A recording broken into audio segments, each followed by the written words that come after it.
Dr. Eric Kelly III and a host of phenomenal speakers from all around the globe for this 7-day virtual event that you don't want to miss. The mission of the Black Business Expo is to raise scholarship money from kids all the way from high school all the way from college. The Black Business Olympics is one of the largest Black business showcases in the world. It is an opportunity for businesses and companies to showcase their businesses globally. We are going to be giving away laptops up to $5,000 away to students. Again, I'm Olivia Appleberry, the founder of 2 Cents Finance and one of the speakers for the expo. I am so excited to see you there. For more info, go to www.blackbusinessexpousa.com or call 919-308-9090 and hope to see you there. I am Black Business. From the moment I wake until the time I sleep. Yes, I am Black Business. I am Black Business. Tell me, are you Black Business? I am Black Business. Do you support Black businesses? Listen, I support Black business because I am Black Business. Black Business Expo, one of the largest business showcases in the history of Black business in the world. The world! Sign up today at www.blackbusinessexpousa.com or call 919-308-9090. I am Black Business. I am Black Business. From the moment I wake until the time I sleep, I am Black Business. I am Black Business. Are you Black Business? I am Black Business.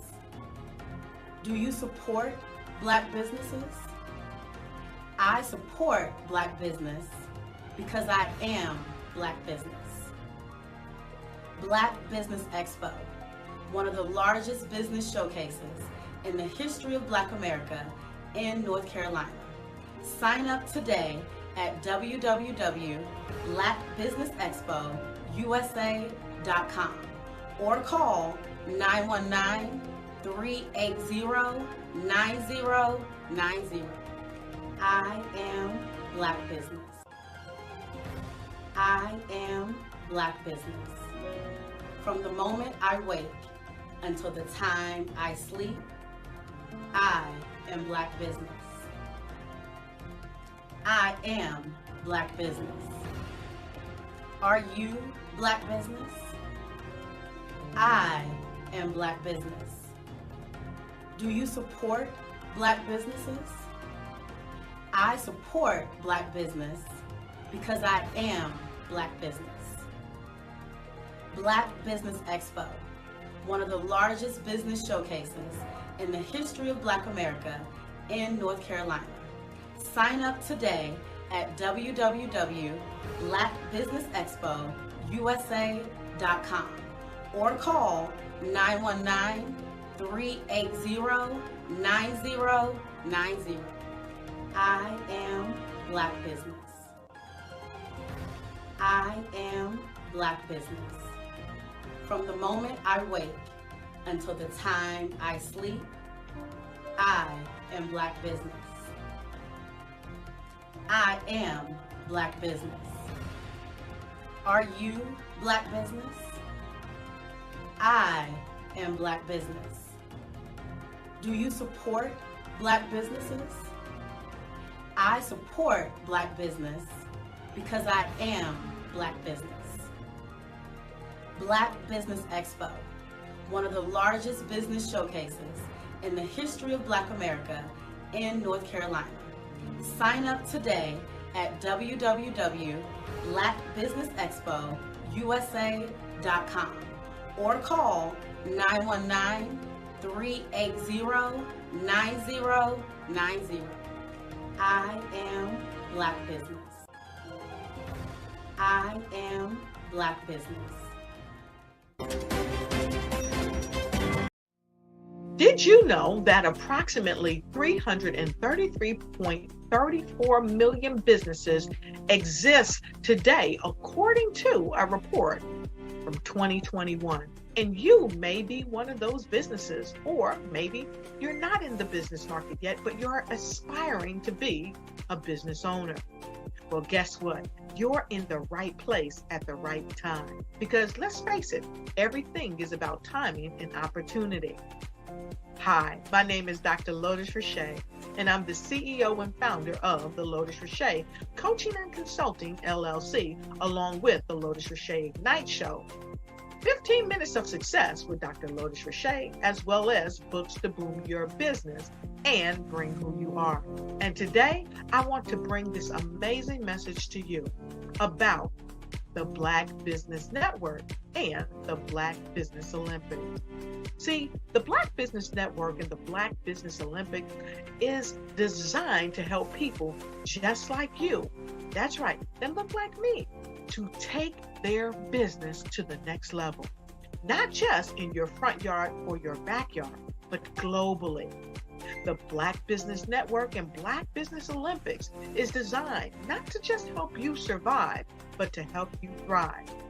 So join us today as we come together with businesses all around the world to support our students, our children, our young teens, our young entrepreneurs. What we do is we come together to help raise funds for students who are aspiring to be business entrepreneurs, who are aspiring and who are thriving in college.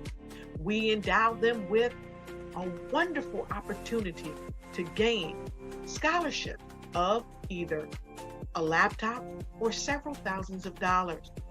And we invite you to help be a contributor to this amazing opportunity to help someone that looks just like you. So join us today at our website and let us connect with you and help you ignite and take flight in every area of your life on the Black Business Network and the Black Business Olympics.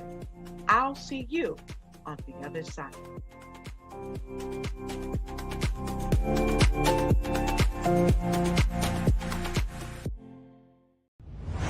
Social media is evolving. It's more vibrant, more colorful, more energetic, and so are you. It's not just photos anymore. It's video, it's audio, it's subscriptions. And now there's Fanbase, a new monetized social network. Fanbase delivers the complete native app experience with full content monetization for every user. No algorithms that shadow ban your engagement or growth, and no ads. Follow anyone for free and subscribe directly to your favorite creators for $4.99 a month. Plus, show some love by tipping on any post. Also, make a Fanbase page and monetize your content the same way. Finally, connect with your followers by posting the amazing content you already create. And now, get paid for it. It's time to energize and monetize, because everyone's a fan of something and everyone has a fan base.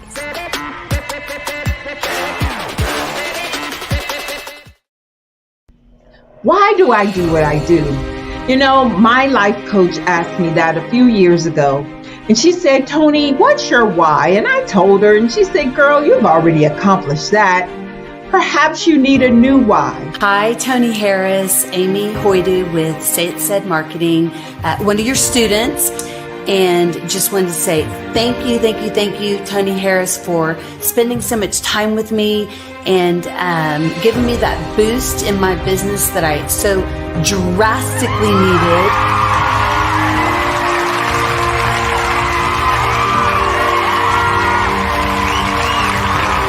My why is to touch, move, and inspire my clients to take drastic steps to be better than they were before they met me. I'm a resource. I'm a connector. I want to help people build deeper relationships that are beneficial to their life and business. That's what I do best. So, first thing you got to do is show up. And speaking is a way to magnetically attract your ideal client to you. How many of you use social media that way? Absolutely, and this is how you look to the world. Drastic steps are the steps that are needed to be successful. And my business is drastic denotes a mindset. Getting out of your comfort zone. Doing something that you don't necessarily feel comfortable doing, want to do, but you know it's a necessary step to be successful in your business. I get the most satisfaction when I see my connections flourishing into relationships long after I am gone. Hi, my name is Jasmine Augustine with Media Jasmine, and I've joined several networking and referral groups in the area. And Network in Action Northeast Houston with Tony Harris Taylor is one of the best organizations that I've joined. I love that piece of what I do, and it is what fuels my fire.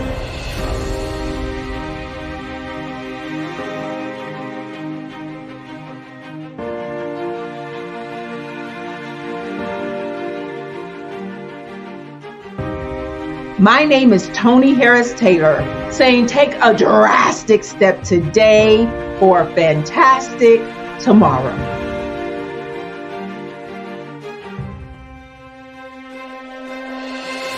I was born in a little village on the island of Haiti. Many deadly diseases pounded me. It is as if they were on a mission to end my existence on this earth. I refused to give up. In 1983, I left Haiti and came to the United States of America. And I came with $5, 2 shirts. I didn't speak any English. I came to Atlanta. I got a job. I was a doorman. I was a doorman with a dream. What I used to come on stage. I'd rehearse this moment that I'm standing in front of you. That's the power of a dream. Maybe today is the day you begin acting as if you already have it. And then step out with full force. Take a risk. No condition is permanent. Don't let your situation distract you. You are chosen. You are called. You are born for a purpose in this life.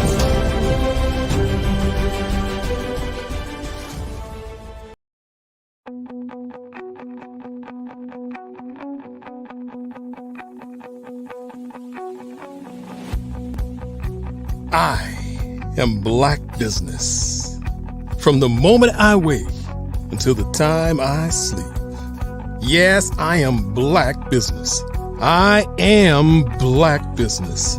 Tell me, are you Black Business? I am Black Business. Do you support Black businesses? Listen, I support Black business because I am Black Business. Black Business Expo. One of the largest business showcases in the history of Black business in the world. The world!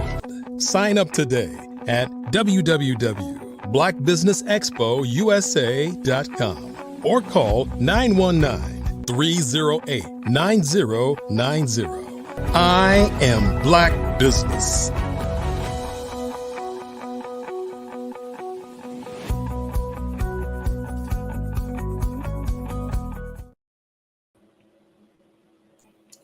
Good afternoon, business owners, entrepreneurs, thought leaders, and corporations.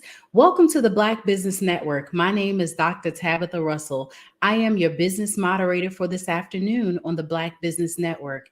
The Black Business Network is a 24-hour business network showcasing Black businesses, business owners, entrepreneurs, and thought leaders worldwide.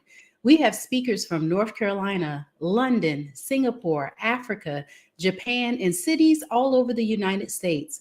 The Black Business Network is a global community sharing its business knowledge to empower, inspire, and educate businesses about business.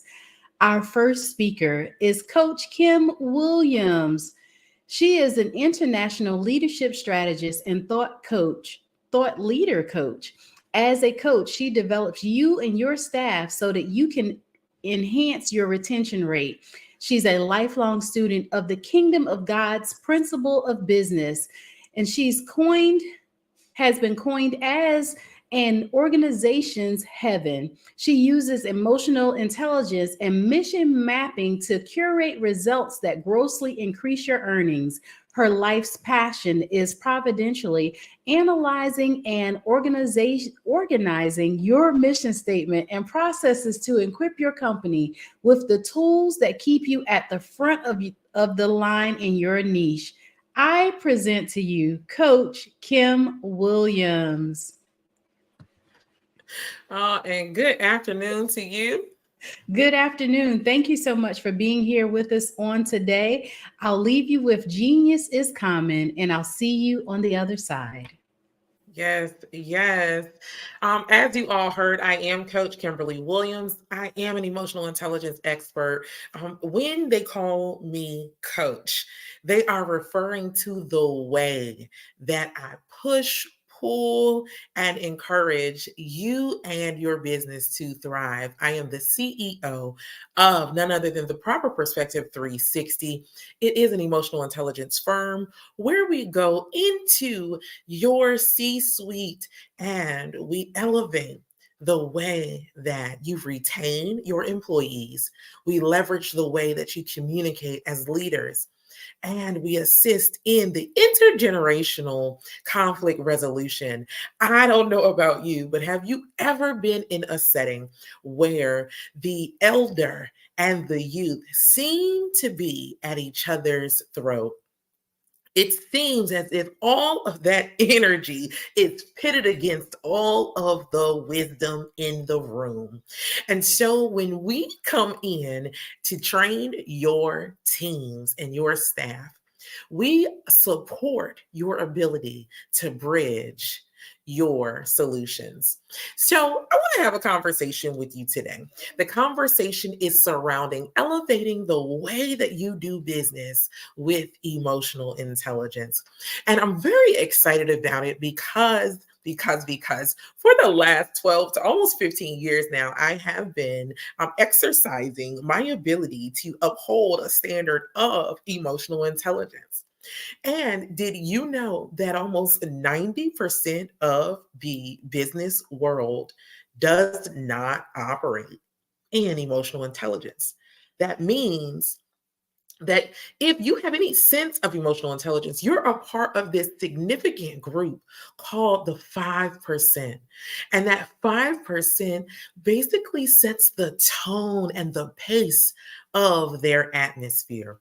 And so I want to teach you and talk to you a little bit today about how we can ignite that even further so that your team can flourish. And yes, the one who has the most tenure to the one that just came on as the newbie in the team can operate strategically in a way that will cause you to retain your best leadership while growing and developing the new leaders who have come on to be a part of the organism that is called your Black-owned business. And I'm just so excited to have these sorts of conversations. Usually here in the great state of Texas, when we talk about businesses, you think of Texas as the hub for all of these new headquarters for the big, large corporations. They are coming into Texas and they are finding land and they are hiring within our geographical location. And then what you'll see is because we are the state that we are, we have an entrepreneurial spirit. That means that we like to take ownership of the things that we do. We like ownership of our time, ownership of our capabilities, and we like to have ownership of our intellectual property. I don't know about you, but when someone comes into your business and they have an owner's mentality, sometimes it doesn't gel well with the team mentality. And so I want to help be that bridge. And let's go ahead and start igniting this conversation right now so that we can see how emotional intelligence creates a bridge that is, or I'll call it like a ladder from where you start to where your outcome or the end result that you were looking for. And what is that end result? You want the top tier, premier employees, right? Working for you, the experts, that 5%. You want them on your team. You want them in your business. And I want to show you how not only to get them, but how to retain them. And we're going to have that conversation today. So without further ado, all right. So we talked about the fact that 15 years, right, we've been doing this. And therefore I've been working within a corporate setting, the nonprofit corporate setting, and even the boots on the ground nonprofit setting. I've gone over to the small business place where now it's kind of what you would consider a mom and pop, even though they have at least 50 employees. And I have seen some of the same exact challenges and opportunities within all of these sectors. And so it told me that this is not a business problem. This is a human opportunity for us to grow. And so when we are thinking about the challenges that our business faces, first of all, you're not alone. And number two, there is a solution. And so to me, I have found over these years that emotional intelligence has been the largest, most helpful strategy for these owners, these directors, these team leads to be able to keep the creme de la creme, right? The top of their class. You want them to be engaged. You want them to promote and to represent your business the way that you see it. Last time we talked last month, we talked about how the business is your baby, right? And the CEO, you hold on to it. It's yours. You've been growing it for so long and you really don't, it's very difficult to relinquish it.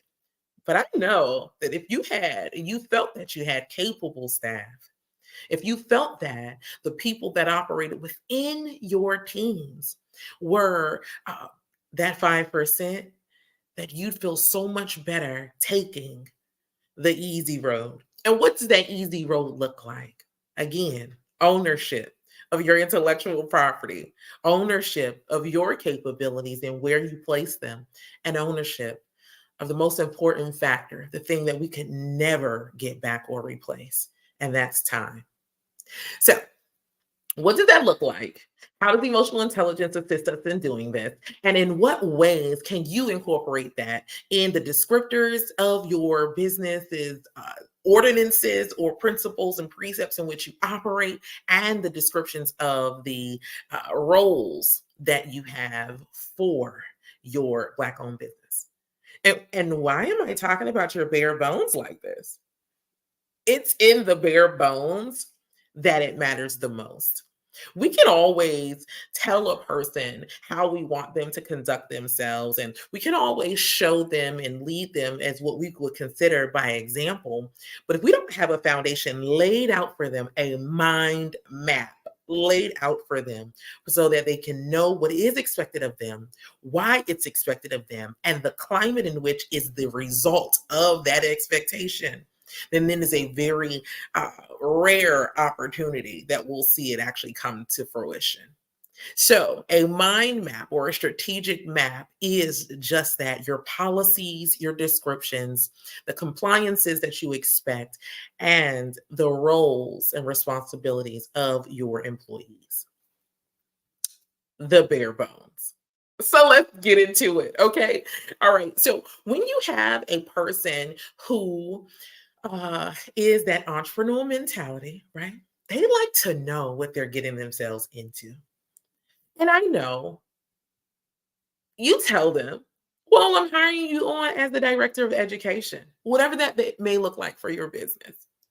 And let's say the director of education is the person who you presume will create curriculum for you, connect you to, and be the liaison between other educational institutions, and bridge partnerships for your Black-owned business.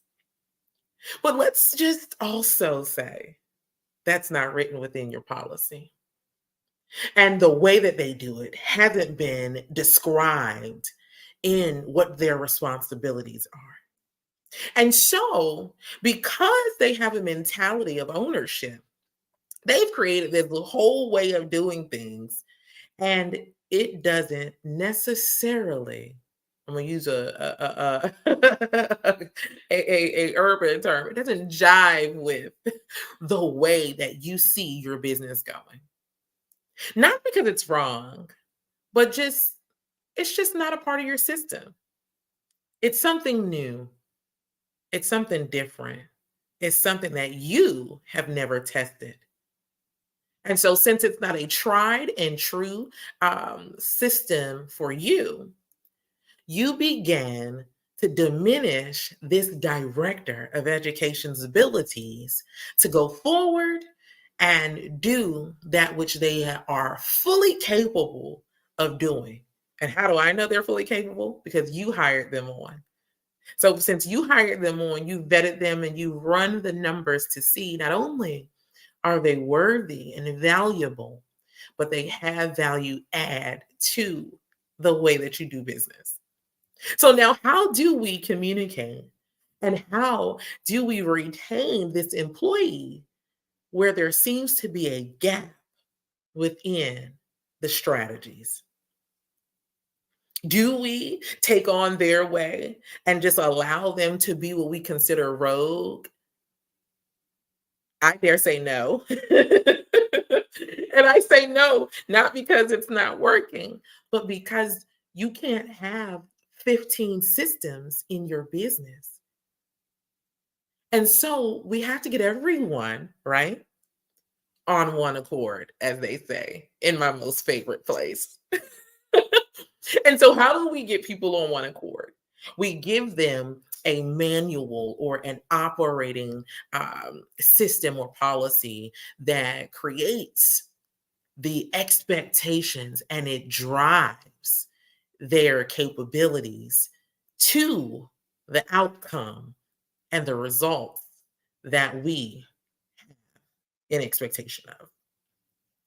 So let's say year end, you have expected this director of education to have brought to you either 4 partnerships or $250,000 worth of business through partnerships for the year. That's the expectation.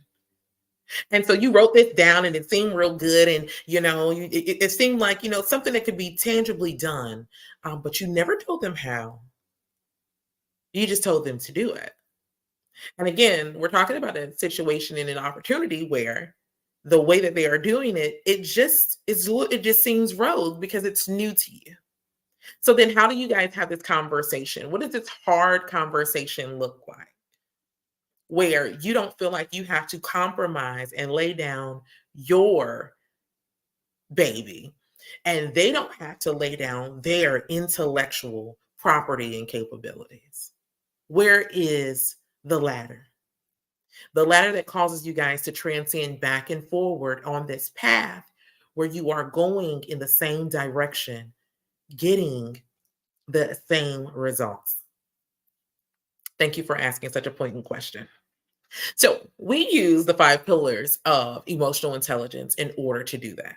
What are these 5 pillars of emotional intelligence? They are as follows: self-awareness, self-regulation, empathy, motivation, and social skills. And I know you're thinking, how did this become about me? Why is all of this the way that I have to conduct myself in reference to an issue that I might be having with my employee? How is this a me thing? How is this about my ability to be aware? Another strong question. Thank you. When we are looking at the actions of another person, they are normally filtered through our understanding. And so we have to be self-aware enough to recognize what that filter looks like. Have we ever been a director of education? Have we studied what that role would bring to this business or any business? Have we ourselves gone out to get partnerships, and so therefore we have experience and knowledge? And if so, now how do we regulate our information in a way where now we can train in that manner? So self-regulation says, now I do have this information, I have this expertise, I have this wherewithal about myself. I looked at their capabilities as a candidate. I brought them on. I do see results from what they're doing, right? So I am self-aware. And so now I'm going to regulate. So I'm not angry at the results. I'm not angry at their abilities. I just see that there is a gap in the way that I want the systems run within my business and the way that they are handling this side of the business. So now I have to consider, how do I communicate this?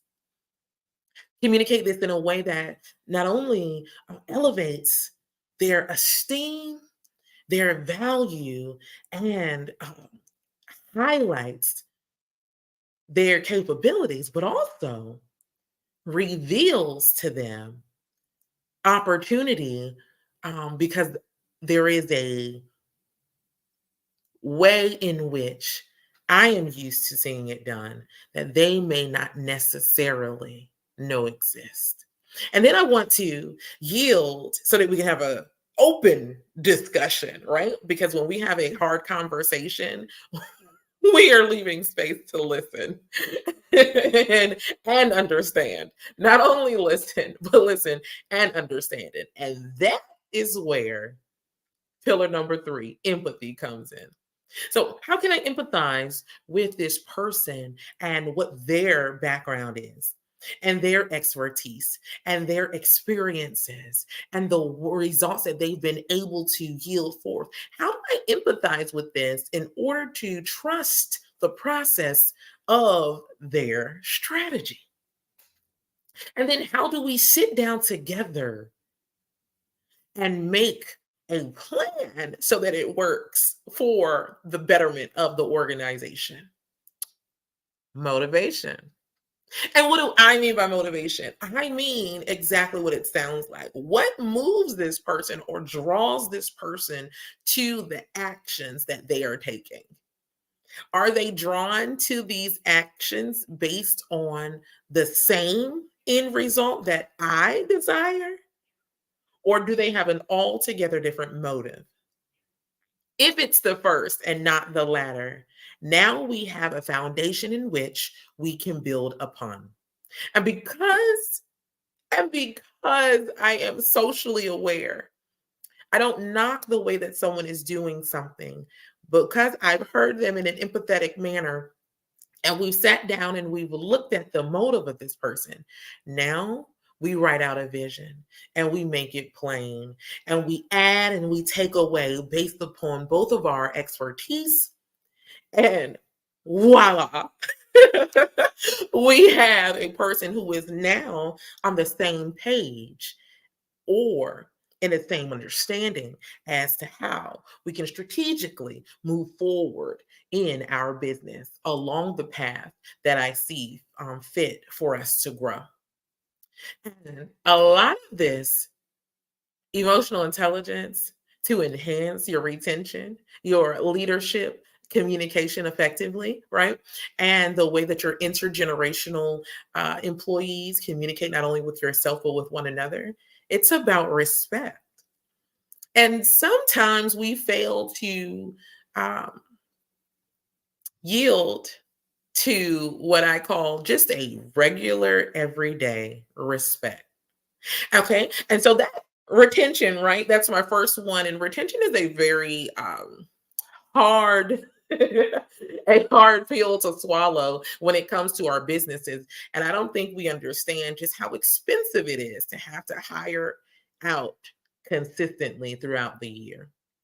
All right. And so one of the things that I want to put into perspective for you is the ebbs and flows of seasons or the year. And so there are different times within a year that individuals operate at their optimum level and times where they are at the least of themselves. And it's not because of anything external per se, but it's an internal makeup. And this is where that human piece that I was talking about initially comes in. Because it's important for you as a CEO, as a team lead, as a director to check in on the health, the mental, emotional, social health, physical health of your employee. So not only do we create strategy, right, with our policies, with the way that we operate, our roles and responsibilities, making sure the foundation is laid plainly, and then having those hard discussions with employees based on the notions that are put within our compliances and our codes and compliances, but then also that human aspect where we are yielding ourselves to understand what they may be dealing with, what time of the year it may be, and how we can best service them. So let me give you an example of that. Right now, we are in the year end, as I call it, holidays. And the year end holidays consist of a lot of family time, a lot of time to that digs into our finances as well. And that can be a burden and it can be cumbersome on your employees. And if you are a person who does not have challenges in that way, whether it's finances or family, right? Your family is right there. Your finances are all in place because you have multiple streams of income. Then you may be kind of on the outside of an understanding of what that person may be experiencing and how that could possibly affect the way that they show up for your business.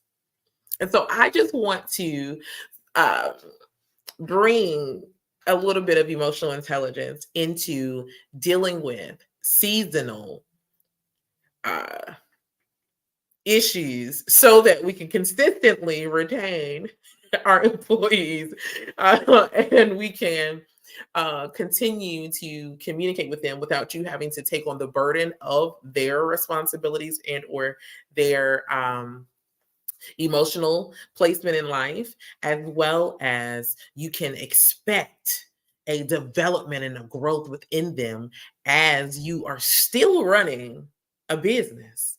And a lot of times during this time of the year, this is where a lot of sales come in. There are a lot of partnerships that are trying to be developed and growing within this season, as well as the planning because of the new year and the way that we operate within our United States system surrounding the new year. And so, what do you do as the CEO when your when your employees are having a cloudy year-end holiday time? What do you do? How can you help them? What are ways that emotional intelligence can assist you in strategizing with your teams so that they flourish during this time and not drown within their responsibilities in your business? And so let's talk this through, okay? All right. And so when you have an employee who they haven't told you, you guys have not had this discussion. You normally through HR policies, we don't ask specific questions, demographical questions when we are hiring employees. Some things we learn along the way just through casual conversation. And so then we have an understanding of where that person is in life, what their responsibilities are within their own ecosystem. And we need to have those conversations, whether it's us or our team leads, so that we have a greater understanding of that person, because they're a person, they're not just a title. Right. And so one of the ways that I've seen it done, which I think is a beautiful way, is basically there is a things you like, things I like, things that make me happy list.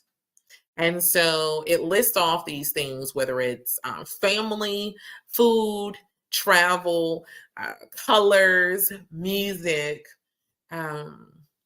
cars, gifts. And so you ask all these questions at the top of the year. And so you have this information that you can now understand because they'll answer, right? Who's your favorite sibling?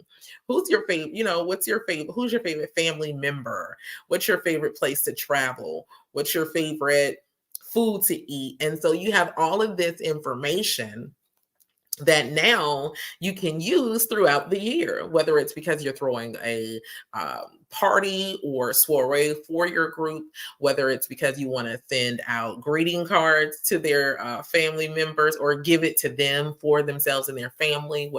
So you want to know if it's husband and wife, or if it's, them and their mom and dad at home, or whatever the case may be, so that you can communicate effectively, right? Because information, data, analysis assist us in understanding. And the more understanding we have, the greater level of communication we can have with those in which we say that we have employed, that work with us, that are a part of our team. And so one of the greatest assets that we can have as a business owner is information. And again, HR causes for us to not be able to ask certain questions. So if you do it in this manner, you'll still have the same information without asking directly within the hiring or interview process. And so you want to get this information in place. And so now throughout the year, you want to strategically show them value based on the information you have gained from this particular strategy or this particular tool. And as you are showing them value, it's because you remembered that their dog is turning 13 on whatever day, right? Or that their dog's name is Brownie. And it's one day, they may tell you that there are some things going on. They may communicate in their body language that they're not okay. Now you have a basis to go off of to kind of ask questions and kind of see what it is that person is either experiencing and how you can be, again, that ladder that assists them, not the dumping ground for them, but the ladder. When you are the CEO, because you are self-aware, because you are self-regulating, because you have empathy, because you have motivation within yourself for your end goal, and you are socially aware, you do not become the dumping ground, right, for your employees. So create a system within that says after the first 30 days, I send out this who are you or what are your favorite things list. I get information about you, and then I use this information throughout the year to add value to our relationship and to show you how much I value who you are as a person while you work for me. So we have talked about two very strong ways that you can use emotional intelligence to retain your employees, to assist them when they are dealing with the year-end holiday blues. Also, when you are having conflict within the way, right? Conflict resolution. So when there's conflict within the way that an employee is showing up and the strategy and formulas in which they are using, and to be able to get that hard conversation in place so that you all can get on the same page. Those are the two things that we discussed. And then there is one more aspect that I want to talk to you about, and it surfaces around what we talked about originally, which is the intergenerational communication, conflict resolution, intergenerationally. And I talked about it a little bit before because I told you that it requires respect. And so let's look at how intergenerationally we can be the latter so that we can keep young and wise individuals operating within the same mechanism or organism that is called our Black-owned business. So as we are growing and we are either, whether we've been in business for 10 years and someone has been with us that entire time, so now they're tenured, and then we bring on a fresh person who is not only young, but they are capable and they're hungry. And we bring them into this system where this elder has always done it, always this way. And so now there seems to be conflict within the way that they communicate with one another, and it's showing up in the results that we are getting as a team. And so it's hurting us as a business. And so how do we deal with this without losing our young, fresh, hungry, driven individual, and without losing our wise, capable, faithful, reliable individual at the same exact time? And how does emotional intelligence help us do this? Y'all have been asking the most amazing questions this entire time. Thank you. Okay, so how do we do that? First, we use awareness. What have we set in place that makes the elder comfortable and the young person comfortable? We have to be aware of that. Now, we have to regulate if the ways that we've made each of these individuals, these parties comfortable, causes the conflict. What do I mean by that? I mean, this person is your aunt and they can call you at any time of the day, but the new person is your nephew. And so you son them or talk down to them because of their age. They may be college aged or whatever. And so you talk down to them. You have to be self-aware of this. What are your personal biases, right?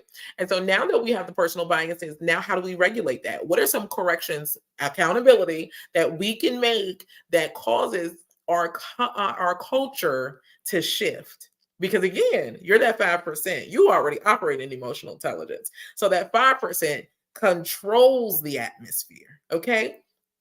And so now that I am aware that there are some biases that I may be having because this person has worked faithfully for me, so they can come in a little later, and my expectation of this young person is to prove to me that they're worthy, right?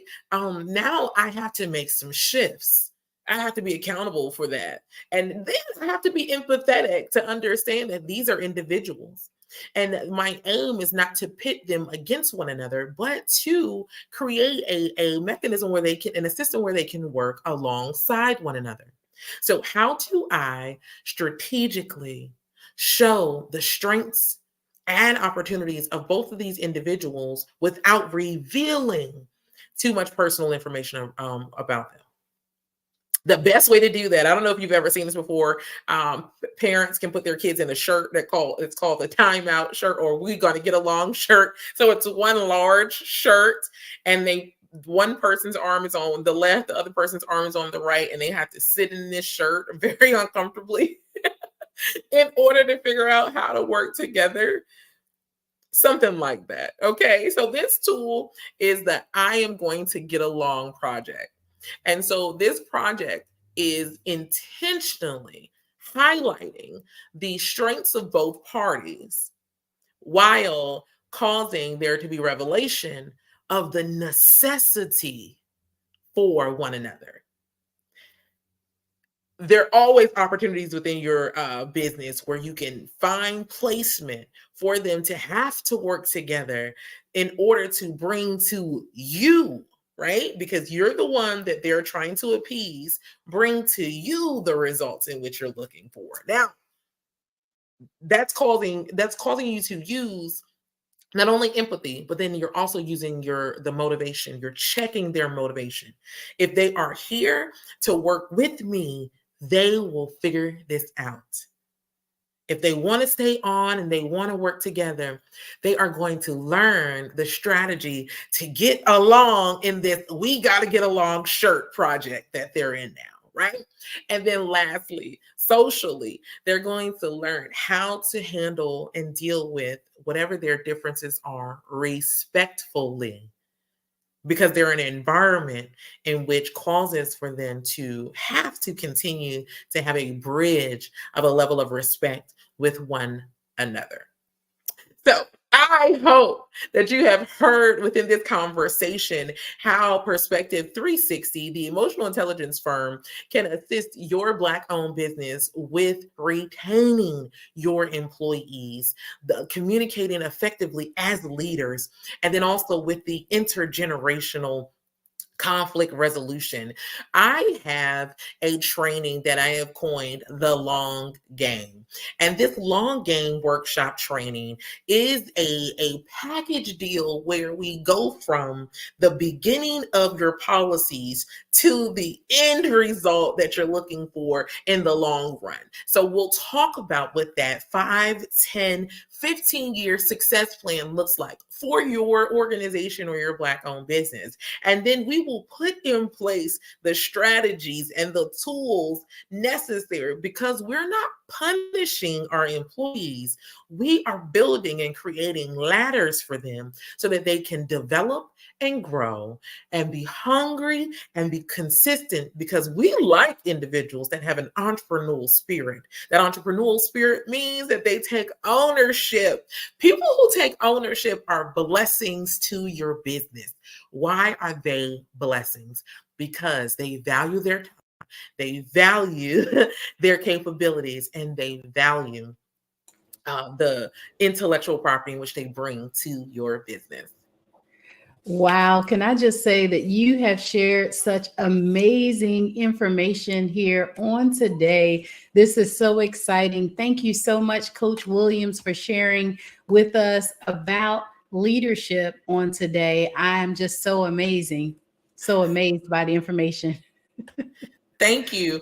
And if you guys would like to find me on any platform, you can find me as Coach Kim with 2 M's, or you can go to my website. It's coachwithkim.org. Thank you so much for sharing that with us on today. I will leave you with Genius's comment, and I'll see you on the other side.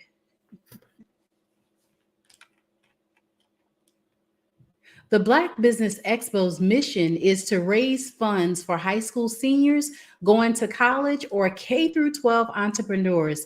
This expo is a fundraiser for students. You may go to www.blackbusinessexpousa.com to donate to the scholarship fund, or use the Cash App that's on the screen below. That's $BBXUSA. Our goal is to give laptops and up to $5,000 to 10 students. Students can register online at www.blackbusinessexpousa.com. Every dollar counts. So we want to remind you to donate to the scholarship fund. We also want to thank our Black Business Expo USA sponsors for April 2023. And that is NC100, Moody Capital Partners, Suede Soul, Lotus Rich Coaching and Training, Carolina, Virginia Minority Supplier Development Council, Step Management, Barbara H. Smith, LLC, Margie McLean Foundation, Incorporated, Genius is Common, Earth Essentials, Malane Chennai Global, Executive Women's Success Institute, The Quality Coaching Company, Superwoman Business Services, Creative Force Studios, Lee Entertainment, Artistic App Design, Black Business Expo USA, and Genius is Common, and I'll see you on the other side.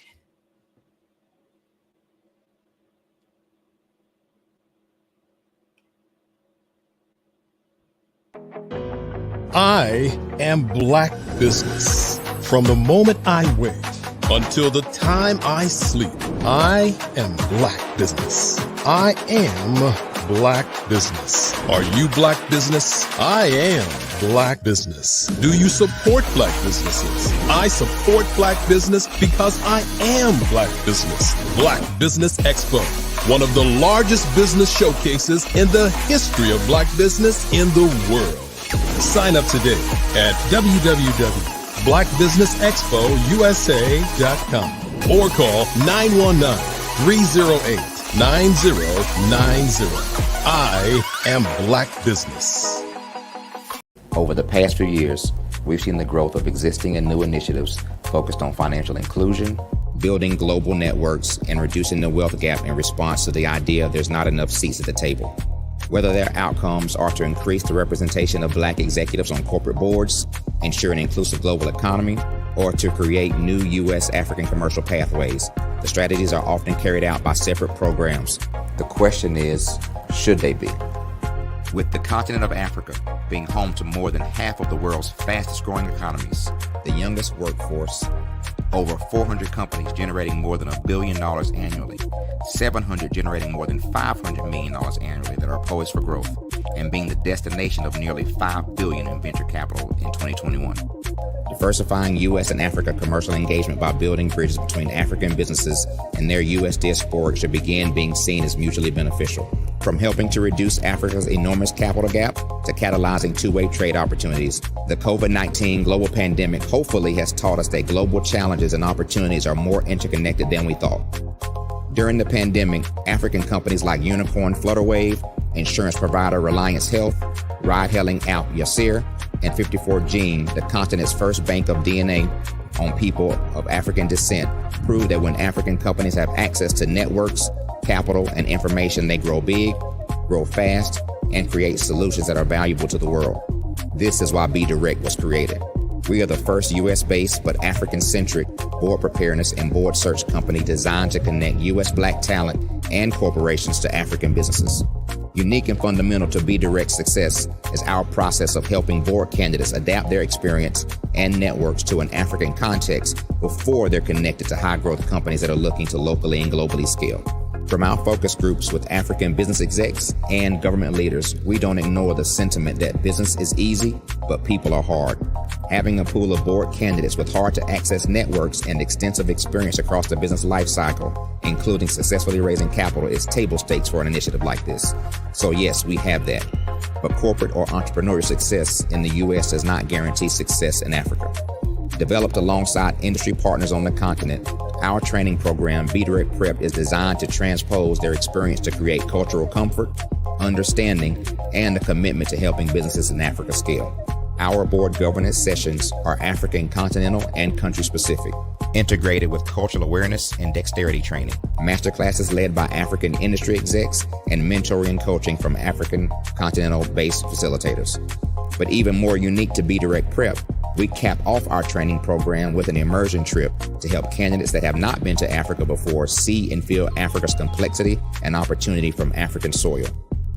We all know traditional network-based board placement has historically left a lot of us out of ever really being in the paid board pipeline. Our strategy supports the work of many great organizations that are successfully filling seats at U.S. board tables by creating more tables for those that are still left on the sideline. It's time to start seeing the role and value of U.S. Black talent and businesses on the continent of Africa differently. Old perceptions and habits limit economic inclusion. Let's transition Black talent and the African businesses they will support from the periphery of the global economy to its core. Living in a global lockdown, we all know now how fast local and global economies can change, and see the value of having businesses that hire, strengthen local value chains, and even grow globally. Status quo in any form holds back progress. We must democratize U.S.-Africa commercial engagement by socially and economically connecting cultures that have long been disconnected. It's time for Africa's U.S. diaspora to redefine their global value by helping African businesses scale continentally and globally.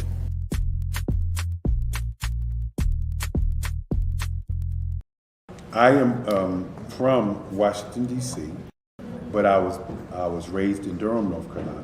I came to Durham when I was about 5 or 6, and then I traveled back and forth to D.C. because it's where my people are from.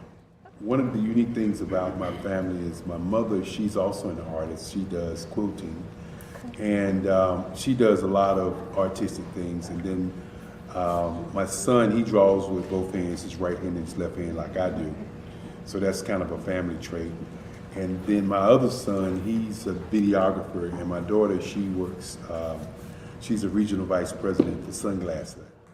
When you start out drawing and sketching, you want to continue to explore, you know, each avenue. I do pastels, I do pen and ink, I do painting, I do acrylics. I haven't done oils yet, but I try to do all facets of art. What I say to a lot of times to people is, you know, you can't put yourself in a box when you're an artist. You have to explore. And over the course of my life, I've tried to explore different mediums. I also do sculpture as well. I choose my subjects by the intensity that they have in their faces, or the intensity that somebody is moving, because I do more than portrait drawings. I also do I do abstract, and then I do figurative drawing also. Well, what happened in this particular show is that I started out trying to come up with something that would be a little bit different than what everybody else is doing. So I was working on a Barack Obama show, and they wanted me to do some paintings of Barack. And so what I did was, because of the deadlines, I kind of did it kind of fast. And then I realized when I was doing it fast, I enjoyed it. And so then I started doing other pieces the same way, and I started to enjoy those pieces also. And so I came up with this particular style, and it's a style of lines and colors.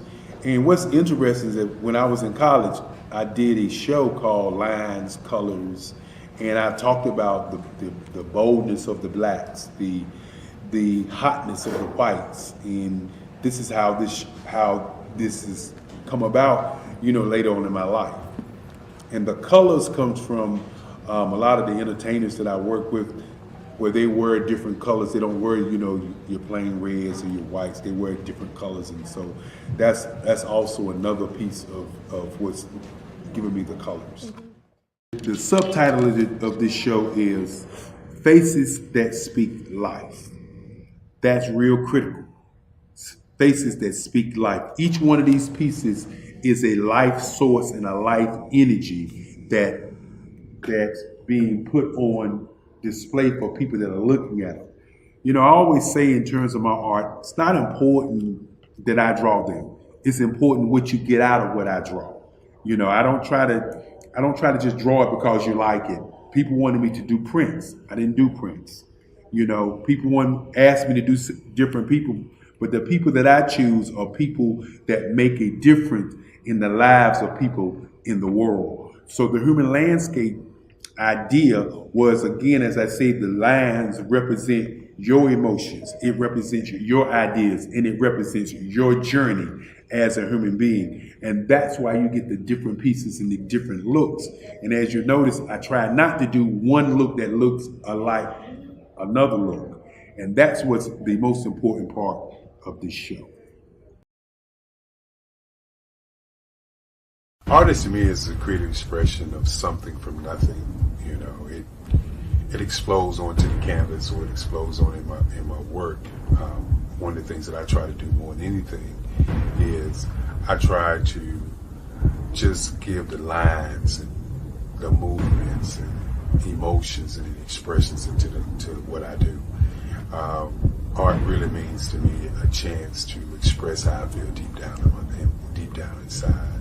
Most of my art begins as a thought that I might have, whether it's sports, whether it's history, whether it's a woman or a man. It pretty much starts as an idea of thought before I get into the actual image of what I'm going to draw. I do a lot of historical pieces. I was a history minor in college, and I love to do history pieces. And a lot of times I'm thinking about history, and then I try to make that history impact you as you look at it. That's one of the reasons I do pictures so large. People ask me, why do I do the pictures so big? And I tell them, I want the piece to impact them as they're looking at it, to kind of dominate them, dominate their space. And most of my pieces I try to do off page. I don't try to do anything that's going to be in those four corners or in a square. And I want your imagination to be a part of the piece that you're looking at.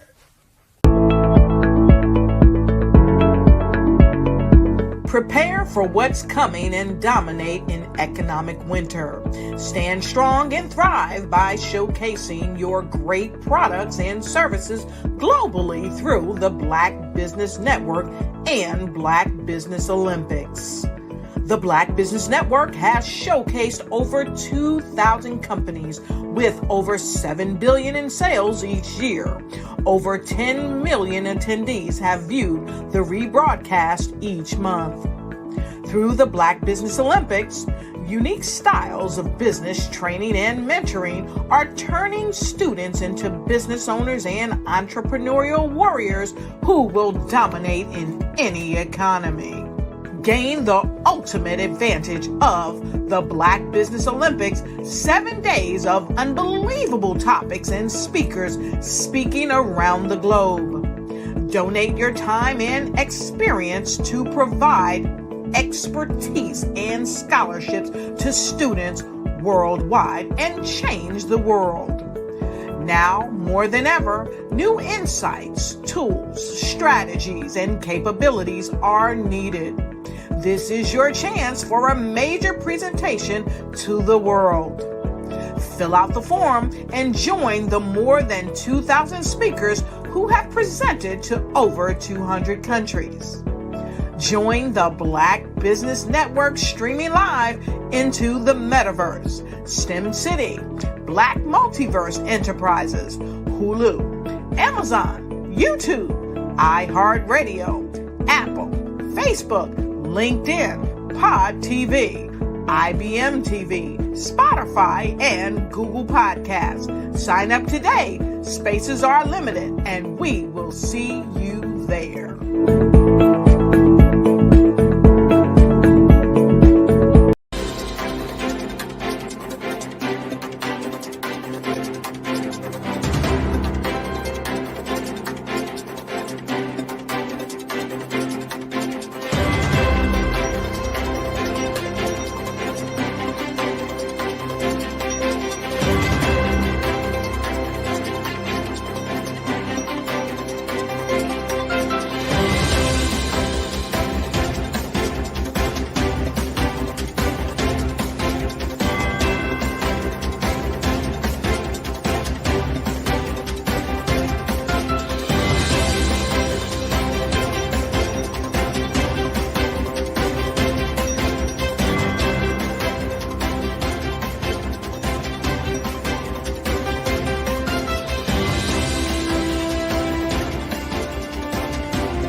Dr. Eric Kelly III and a host of phenomenal speakers from all around the globe for this 7-day virtual event that you don't want to miss. The mission of the Black Business Expo is to raise scholarship money from kids all the way from high school all the way from college. The Black Business Olympics is one of the largest Black business showcases in the world. It is an opportunity for businesses and companies to showcase their businesses globally. we are going to be giving away laptops up to $5,000 away to students. Again, I'm Olivia Appleberry, the founder of 2 Cents Finance and one of the speakers for the expo. I am so excited to see you there. For more info, go to www.blackbusinessexpousa.com or call 919-308-9090 and hope to see you there.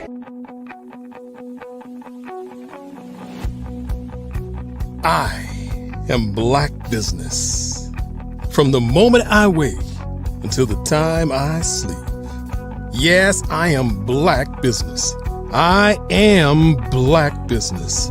Tell me, are you Black Business? I am Black Business. Do you support Black businesses? Listen, I support Black business because I am Black Business. Black Business Expo, one of the largest business showcases in the history of Black business in the world. The world! Sign up today at www.blackbusinessexpousa.com or call 919-308-9090. I am Black Business. I am Black Business. From the moment I wake until the time I sleep, I am Black Business. I am Black Business. Are you Black Business? I am Black Business. Do you support Black businesses? I support Black business because I am Black business.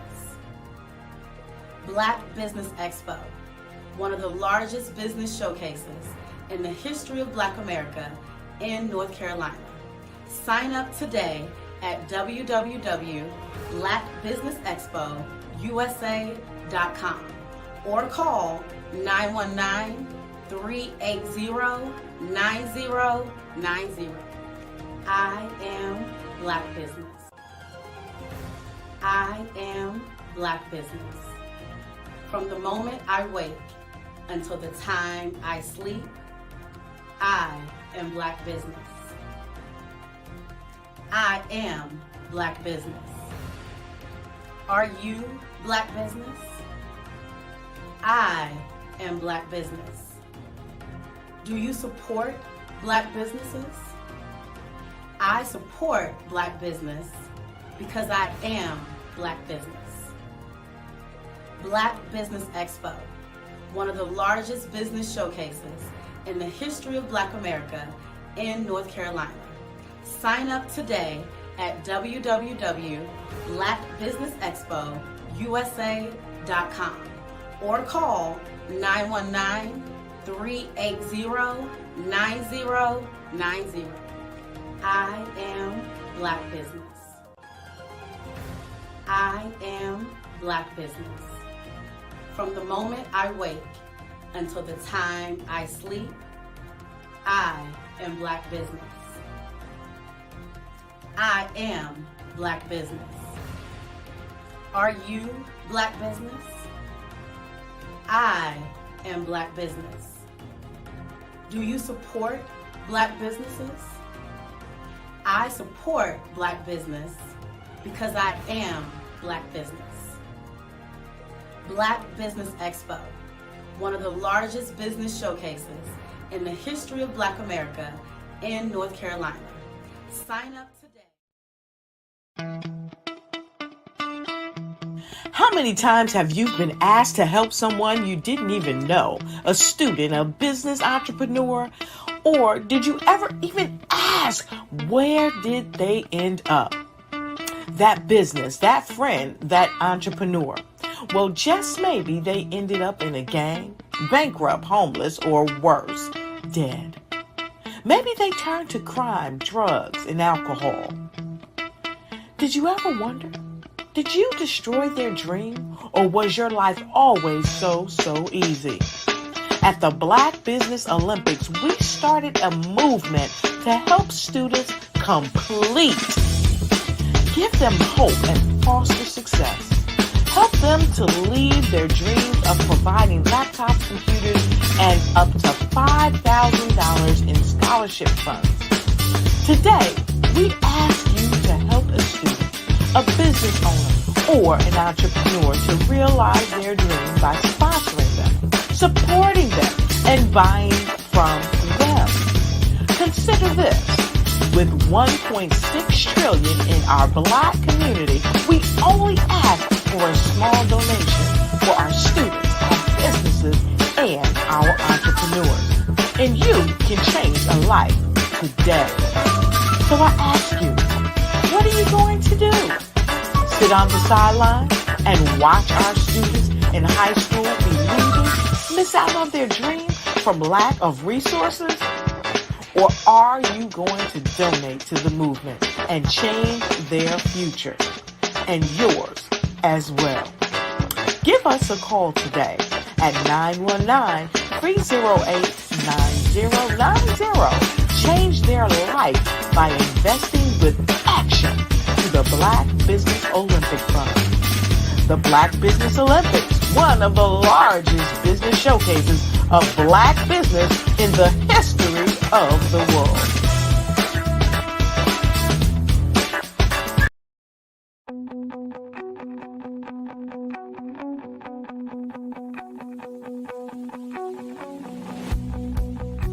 I am Black business.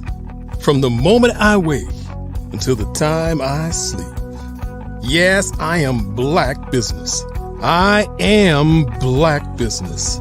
Tell me, are you Black business? I am Black business. Do you support Black businesses? Listen, I support Black business because I am Black business. Black Business Expo, one of the largest business showcases in the history of Black business in the world.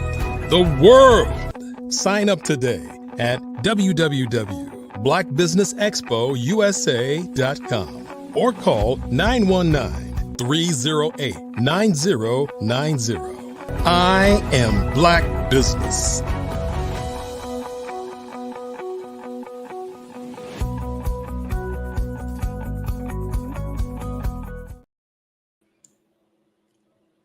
Good afternoon, business owners, entrepreneurs, thought leaders, and corporations. Welcome to the Black Business Network. My name is Dr. Tabitha Russell. I am your business moderator for this evening on the Black Business Network. The Black Business Network is a 24-hour business network showcasing Black businesses, business owners, entrepreneurs, and thought leaders worldwide. We have speakers from North Carolina, London, Singapore, Africa, Japan, and cities all over the United States. The Black Business Network is a global community sharing its business knowledge to empower, inspire, and educate businesses about business. Our next speaker is Ansel Butler. He is a progressive and innovative artist that is originally from Omaha, Nebraska. As a young child, his parents knew early that he had a significant connection to art and creatively, but were unsure of how the path would or should manifest. In an effort to foster their son's creativity, they decided to locate ways to grow his natural ability for what he loved by placing him in several art competitions at an early age, as well as including him in an after-school art program held by the Jocelyn Art Museum. Being involved in programs and competitions proved to be a turning point and a guide for what Ansel would do and become in the future. Welcome. I now present to you Mr. Ansel Butler. Hello, thank you. Thank you for having me. I appreciate you. Thank Hello. you. Yes, you're more than welcome. And I'll leave you with Genius is Common, and I'll see you on the other side. Absolutely. Thank you so much. How are you doing? One of the things that has always been very important to me is representing my family, my mother, my father, my siblings, aunts, uncles, individuals like that. And I think that it's very important for you to have that background where what you're doing has a purpose, being intentional. Being intentional is very important because you have to have a beginning and you have to have some sort of ending. And with that, I think that it's very important for you to have just kind of a dynamic where you know where it is that you're going. From that, my parents owned a black pest control business that operated out of Nebraska and Iowa, and we were the first of our kind. And in that space, what I did was I was able to learn what business looked like. And so at 14 and a half years old, my parents had taken me to Kansas City, and we ended up going to a place called Worlds of Fun. Just think of it as a Six Flags, right? And going there was this guy, it was a white guy who was airbrushing, and I had never seen airbrush before. And so I'm right there on his left side while he's airbrushing, and I'm like, what is that? You know, what's that machine that's down there? And I was really curious about what that was and how that became. And so we went back to Omaha. Omaha is 2.5 hours away from Kansas City. And when we went back, I went to the library because that was the internet for us back then. And so I started looking up airbrush and airbrush guns and everything that had to do with those things. And so I was able to save some money up, and I went to this place called Dick Blick's, which is an art supply store, and they had airbrush guns. And so I found out how much it was, saved up my money, and I purchased the gun. And then from there, I realized that I needed a compressor, and I had to find one. And I located a compressor at a pawn shop, Four Aces pawn shop. And you have to realize I was 14 years old and doing these endeavors. But seeing my parents and seeing them create a business taught me a lot. And so by the time I was 14 and a half, in Nebraska, you could have a driver's permit. So I had a permit.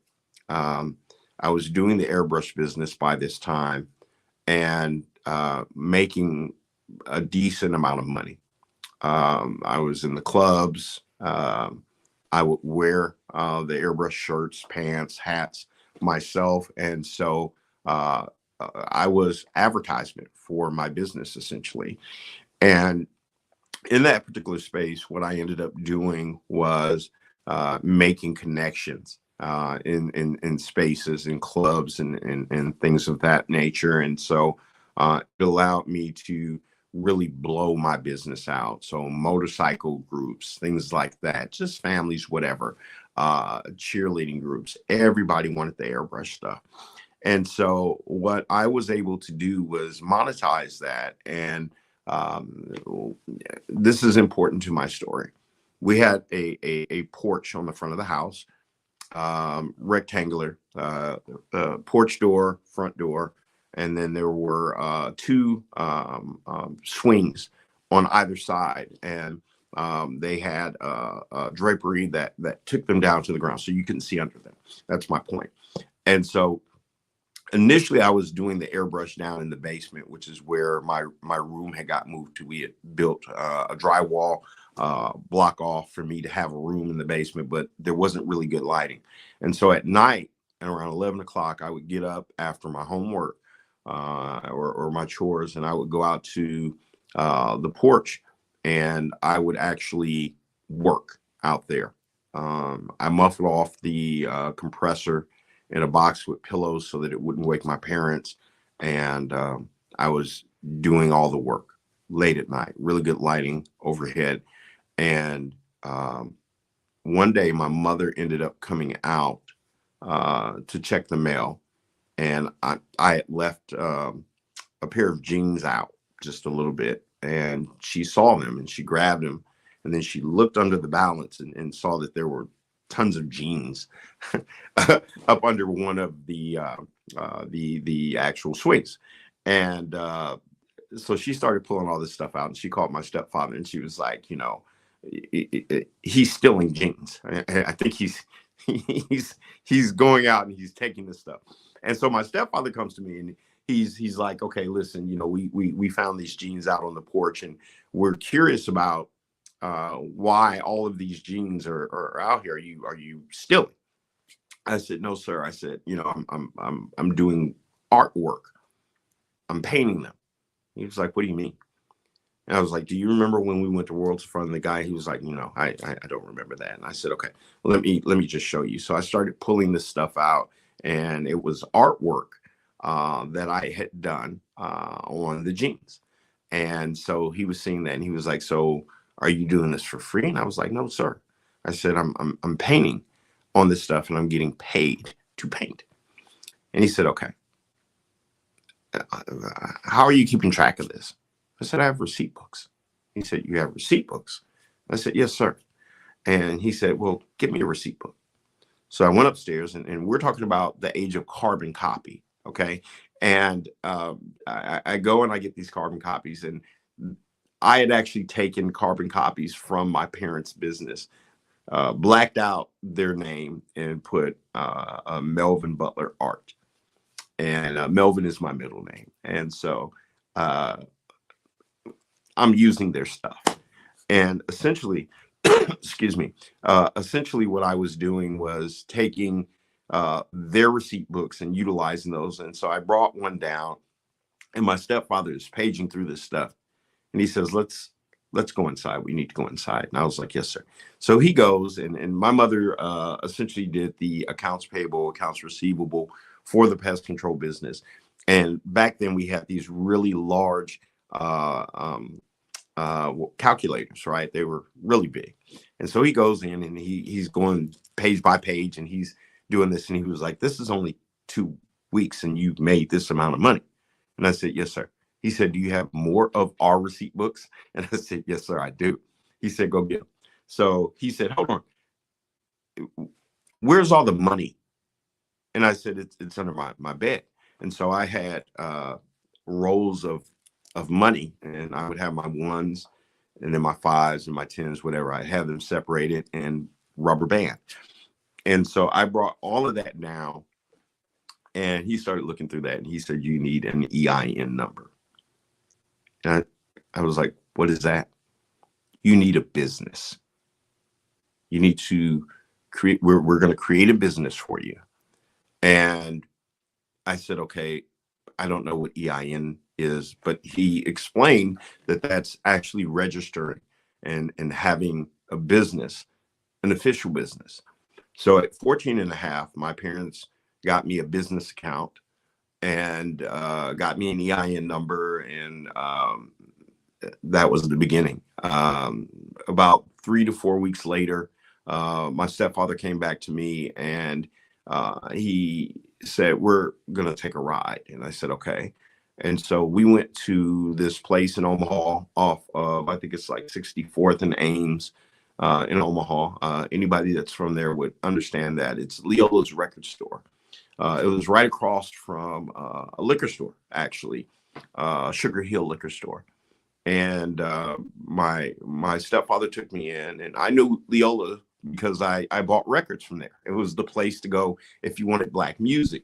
And so went inside, and he was like, you know, my son. And she said, I do. And she was like, come on. And we went all the way down. Bathrooms were over on the left-hand side. All the records were right there on the left, but she had this long counter, and we went to the end of the counter. And I had never even been that far down. There wasn't a reason for me to. And there was a door to the left. And Leola opened up the door, and my stepfather took me down, and Leola followed us. And there was this basement. And it was very dark, but it was a workspace. And this was the beginning. I get really emotional about this because It's one Black business that is connecting with another Black business to create a Black business. And that was the start. That was the start for me. And that was my first office, 14 and a half years old. I had a car. It was Monte Carlo, 73 Monte Carlo, that I was given permission to drive. And eventually, I ended up driving my sister's Volkswagen. I forgot what vehicle she got into, but it was a white Volkswagen. And I would drive that up to Leola's. And I would go in about 7, 8 o'clock before they closed down. And I would go down into that basement and I would airbrush all night, 11, 12, 1 o'clock. And sometimes I would come out and the liquor store would be open across the street, or it wouldn't be. But the owner of that liquor store knew what I was doing. No one else knew what I was doing. And Leola, in her wisdom, she said, every night when you come out, I want you to take the vacuum cleaner and some cleaning supplies, and I want you to sit them by the door. And I was like, well, Miss Leola, why do you want me to do that? She said, because I'm protecting you. We are literally across the street or in the same parking lot from a liquor store. And so one night I was coming out, and there were these gentlemen that were out there, older guys, and they were, were like, what are you doing? And that's when it hit me that she was protecting me. She was like, listen, you need to be the person that's cleaning up. You don't have any money. You're not doing anything but making sure that the place is clean, and that you're the maintenance person, or you're cleaning up, whatever. And so, I came out and they were like, what are you doing? I was like, I clean the place. And at the door, as Leola wanted, you have the vacuum cleaner. So they saw that, they looked, and they understood. And then even the owner of the liquor store would come out, and he pushed people away from me because I was a little kid at that time. The thing that I'm saying with this is Black businesses supporting each other, supporting entrepreneurs, young people. Anything that you want to create, you can create. Anything that you want to do, you can do. It's incumbent upon you to take that on as an individual. You have to want it. You have to have the design and the desire and the know-how and the research. My second iteration of my business was unlimited design. And the mantra that we put behind that, or that I created behind that, was because the design is only limited by your imagination. That's why it's unlimited. And so having an understanding of what you want to do, having an understanding of where you want to go and how you're going to structure that, and what sometimes you don't even know what the limitations of your business are. And that's great, because you don't really have any limitations until you run into those roadblocks. But those roadblocks are just steps. They really are. I think it's important to understand that everything is not going to be beautiful, but everything is an opportunity. You have a pure opportunity to learn, figure out what you're going to do, and really be focused on the next step. Because there's a step after that, and a step after that. There's a roadblock, there's a stoppage. And these things, I truly believe that they're opportunities. Opportunities to learn, opportunities to grow, opportunities to do and to be. Because at the end of the day, it's important for you to have a business, but it's really important for you to have a Black business. There's so many stoppages that are out there for us as minorities and colored people. And it's really important for you to understand that there's a way to supplant or get around that. But you just have to put the work in. That's the key. Why give up when you don't have to? Why stop when you don't have to? You're given these opportunities. You're given these roadblocks. Roadblocks are an acknowledgement of who it is that you are and what it is that you're doing.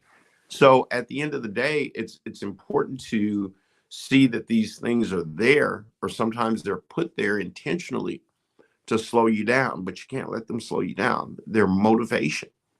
They're motivation for what you're going to be. It's preparation as motivation in those dynamics. And so understanding that, that's acknowledgement that you're creating something that people see. That's the most credible thing. And these things are life or events or things that are happening within the space that you're creating that presents themselves. And these presentations are things that build you into something that you're supposed to be. And that's the credible piece about it. Don't give up. Listen, pay attention, learn, acknowledge, and build past. I used to always tell my daughter, Kayla, listen, what did you learn from your experience? How did you grow from that experience, said experience? And it's really important that when you hit a wall, that you figure out whether you have to go through it, around it, over it, or under it. But you got to get to the other side.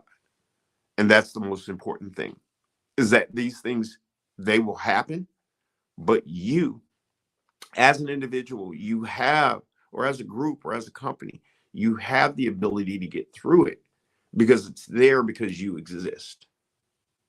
That thing came into existence because you presented yourself at that moment as someone who could create, build, or be, as an entity, as an individual, as a corporation.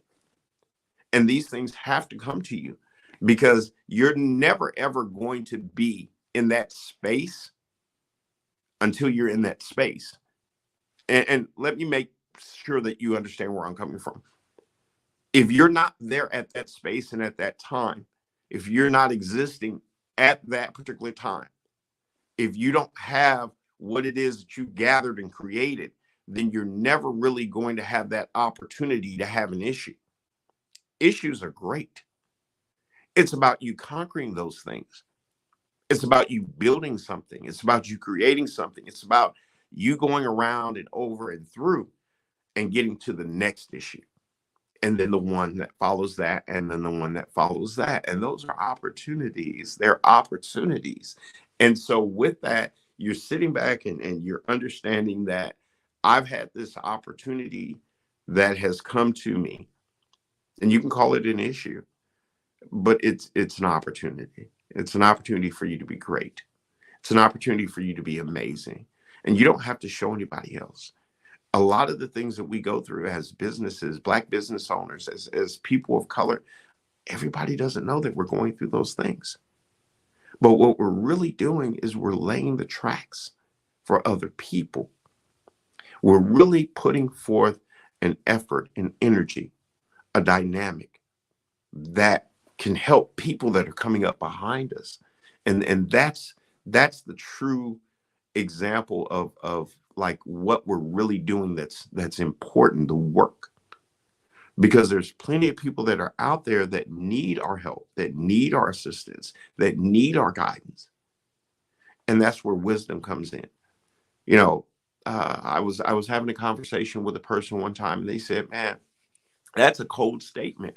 And I said, "Well, the truth has no temperature." Because at the end of the day, what is. It's neither good nor bad. It just is. And what we do as people, what we should be doing as people, is we should really be helping, guiding, showing, assisting other people that are out there that are trying to create something. And if they're open to it, give them the game. Because you didn't make it to where you're at.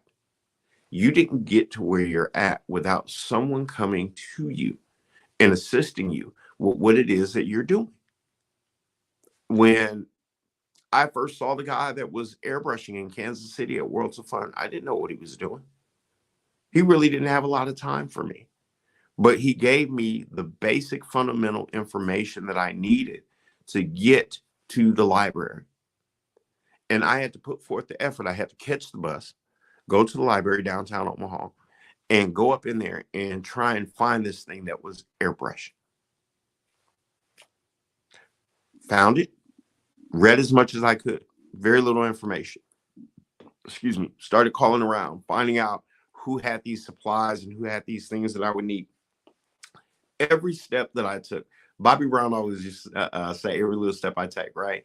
And every little step that I took got me further and further along. I learned about the paints. I learned about the supplies. I learned about cleaning. I learned about all these different things. And I did it on my own. And this thing goes so far as to me going to Omaha Central, which is the high school that I attended. And they had art classes. And I attended those classes and learned as much as I could. Learned to sculpt, learned to paint, learned to draw, everything that I could. I wanted to suck it in. But I was always a student of history. And because of that, and because of the school that I attended before I went to Central, when I was in the 9th grade at that Catholic school, Roncalli High School. So my 9th grade year in the Catholic school was 9th, 10th, 11th, and 12th. So I was in high school. But when I transferred to OPS, which is Omaha Public Schools, that was 10th, 11th, and 12th. So I was an advanced student because I already had high school credits from the 9th grade, right? So because history was a class that I always excelled in and I loved, you have history and then you have history. And so I was enamored with this thing. And so art history was something that I studied immensely.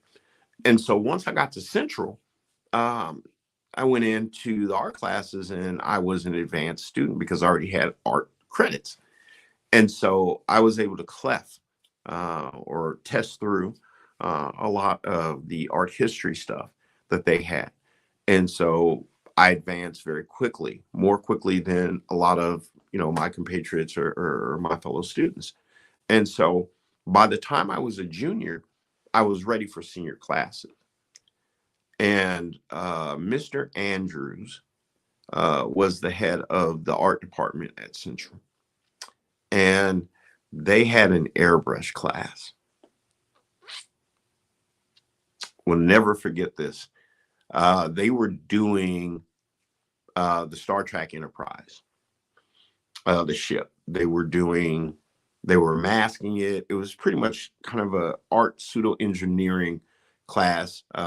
If you wanted to be someone who was doing structure, and they were masking stuff off. And I had never masked anything off as it relates to airbrush. So it was very technical in its structure. And it was just this beautiful, huge, I think it was like a 60 by 40, something like that. And I was like, I want that. I want to learn how to do that. And he would never let me in the class. I had the grades. I had cleft through all of the things. And this was just his kind of way of just pushing me off. And the thing that you have to understand is at Central, no one Black had ever been in that advanced class. And that was the only thing that I wanted. The thing that he didn't understand is that I was already airbrushing. But the thing that I didn't understand is that despite that, he did not want to allow me to have that. So I had to go, I had to look, I had to observe and see and figure it all out that way and figure out how to get the adhesive masking and learn how to do that at home, which that totally changed my entire airbrush game up. And so I was able to do like helmets now, motorcycle helmets. I was able to go onto leather and put the adhesive on there and mask things off. And it took what I was doing for backgrounds in clubs and things of that nature to a totally different level, to a business level. And so I started having certain organizations, it wasn't a lot, but companies that wanted me to do work. And at this time, I'm in high school, so I'm no longer 14 and a half. And I'm taking these art classes. I'm learning all these things that I didn't learn, and I'm incorporating it. But it's always about business. It's always about conducting your business a certain way. And the one thing that my stepfather and my mother always told me, they were like, the way that people see you coming is the way that they'll perceive you for forever. And so you have to conduct yourself in a particular light. And so one of the things that was really important when I was going into these businesses, these clubs and these bars, was going in and having a business mind, being very respectful, being knowledgeable about what it is that I do, how it does, how it holds up. Any questions that anyone would have for me regarding the context, the paint, how it's applied. There was a place called Big Jim's in Omaha, and the owner, he had a gas station. First, I think he was the first Black owner of a gas station, maybe not, but Mr. Warren. And he had Big Jim's. It was a club. And he had gotten wind of me. He knew my parents, the pest control business, and they fueled up at his gas station. And some kind of way he found out about me. And he reached out and said, you know, I want you to come up. And at that time, I was in college. And he said, I want you to come up and look at what it is that I want to do. And so I said, yes, sir, you know, and we met, and he was there, and he basically walked me through what his vision was. And excuse me, I came up with a couple of different concepts. There was this area all the way at the end where we did Big Gyms, and then we did some different stuff. He liked cowboy hats. And so we did some cowboy hats up in there, and, you know, did the whole Big Gyms in cursive. And, you know, I airbrushed that and painted it on the walls. And it was a very long-standing thing that existed in that place. You know, there were barbershops, there were beauty salons that I did. Every background, if you were in Omaha, sometimes if you were in Kansas City, because I had clients there. When I attended Southern University, go Jags, I was in the student center. And back then you did not need a permit. You could just do work. And we had like a barber shop and some stuff like that was there. And I was out there and I was airbrushing. I would try and always have like a 2-hour break period between classes towards the middle of the day. When I wasn't, you know, I was on a sports scholarship. So, you know, when I wasn't running track or playing football, it was going there and airbrushing. And I basically had a wagon. That wagon had all my stuff in it. And I would go to the student union and I would just be out there spraying for the Greeks, just hats, just jeans, just shirts. And, you know, this is how you learn how to create your business and how to structure what it is that you want, how to become what it is that you're going to be as an entrepreneur, as a business owner. This is how you create the dynamics that are existential and important to what it is that you're going to do. This is how you build. And so with that, with my parents, with my family, these are all of the foundational things that really allowed me to become and grow and to expand what it is that I was going to be. And that was a businessman that does art, not an artist, not just a creative person, but a businessman. And the business that I wanted to have was art. To do that, I needed an income. And so eventually I got into corporate America, and I was working in human resources at some point. And every night, pretty much, when I would leave work, I would go home and I would paint until 12, 1, 2, 3 o'clock in the morning. And I'd turn around and go to work. But it was always with the thought that eventually, at some point, I would no longer have this limitation of corporate America, and I would have my own business. And so that was very critical for me. And so in, I think it was 2001, 9/11 happened, and I was in HR, but I was IT, and IT went away. And so there were no jobs in that space. And so a very close friend of mine, Judge Victor Landers, I think Victor was the first Black head of the Bar Association in Texas at one point. He's retired now. But I didn't have a job. I had made really good money, but didn't have a job. And Judge Landers said, you need something to do to occupy your time. And so I ended up getting into law enforcement for a period of time, and didn't like the space, but it taught me some things about life and about us as minorities, and how we're looked at within the legal system.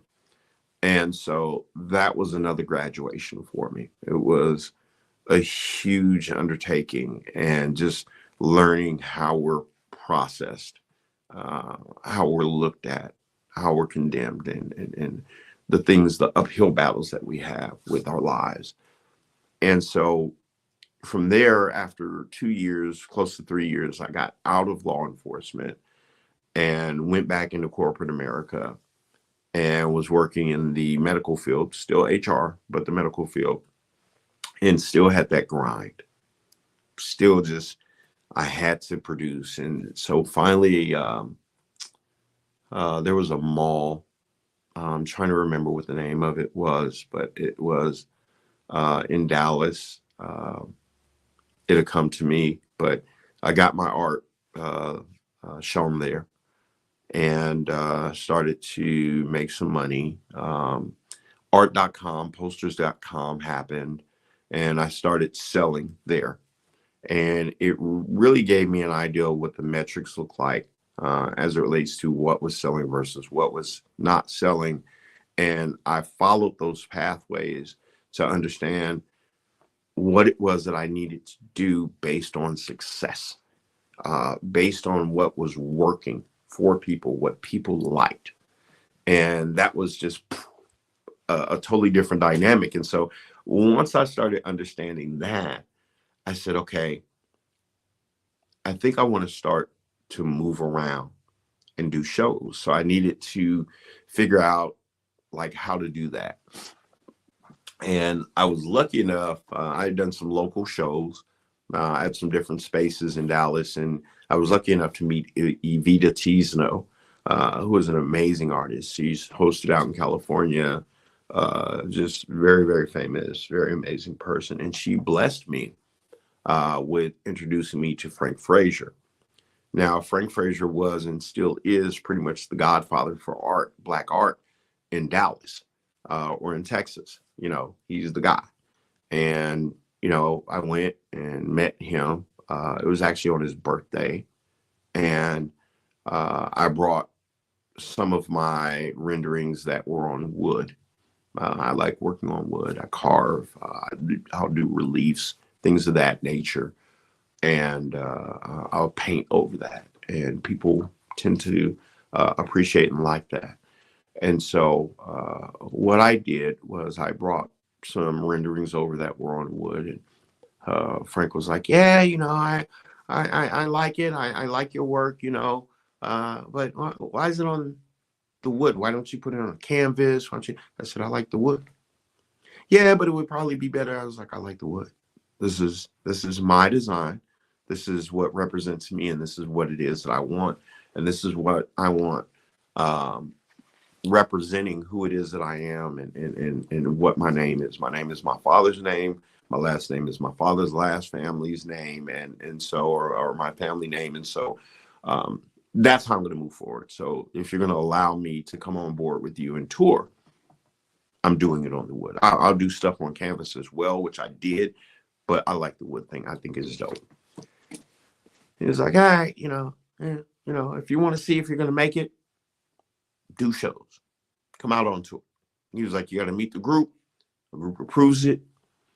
And so there was a meeting. Wow. It sounds like you have had a long, rich history with art and being in business and transitioning. I love how you explained today on how you pivoted and shifted in so many ways in order for you to be here on today. Thank you so much for sharing all your information with us on today. How is it that people can connect with you? Ansel Butler Art, that's ANSELBUTLERART.com. I'm everywhere on social media, so if you just Google Ansel Butler, you'll find me. Did you notice that we're like almost wearing the same colors? We're aligned.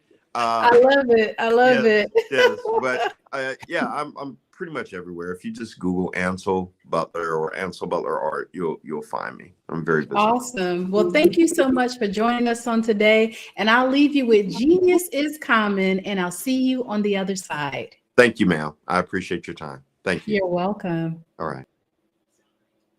Every dollar counts. So you want to be sure that you donate to the scholarship fund. We want to thank our Black Business Expo USA sponsors for their generous donations. That's NC100, Moody Capital Partners, Suede Soul, Lotus Rich Coaching and Training, Carolina, Virginia Minority Supplier Development Council, Step Management, Barbara H. Smith, LLC, Margie McLean Foundation, Inc., Genius is Common, Earth Essentials, Melane Shania Global, Executive Women's Success Institute, The Quality Coaching Company, Superwoman Business Services, Creative Force Studios, Lee Entertainment, Artistic App Design, Black Business Expo USA. Genius is Common, and I'll see you on the other side.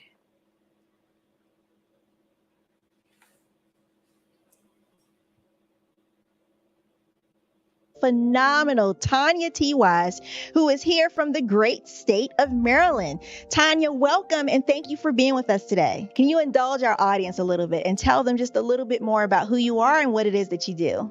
Well, I love being able to talk to people and have a magnetic attitude, being able to just show them. So I always like to say, level up is Coach at Tanya T. Wise here. So can you tell our audience, just give them a teaser about what your presentation will be about?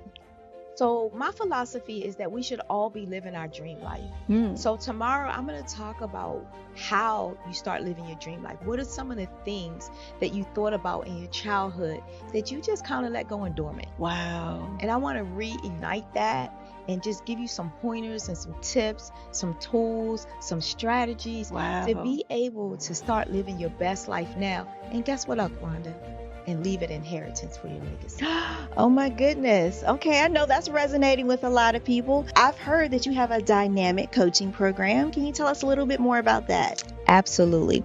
So our coaching program help people that have the lack of time, that lack strategies, and lack the confidence to go after their dream life. So we help them implement tools, we help them implement strategies, as well as give them resources so that they can live their best life now and leave that inheritance. Wow. Oh, I love that. I love the leave the inheritance part.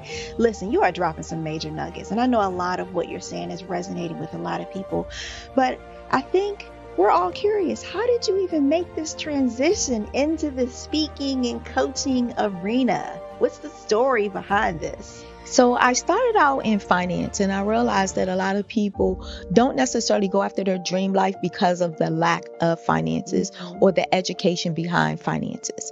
But it wasn't until I lost my firstborn, my only son, that life changed for me. And where I was going after it all, living the corporate life, hit my 6-figure income and living in my dream house with my dream man, driving my dream car. I nearly lost it all when I lost my son. And so I realized it only takes one financial catastrophe that can change your entire life. That's what made me start All New Beginnings. Because no matter what's going on in life, there's a new beginning. And because of that, we develop a program called Wise Minded. My little slogan is, don't just dream it, let's live it. If they want to connect with you or work with you, what is the best ways for them to be able to do that? Well, for my social media guru, you can connect with me on every single social media platform as Tanya T. Wise.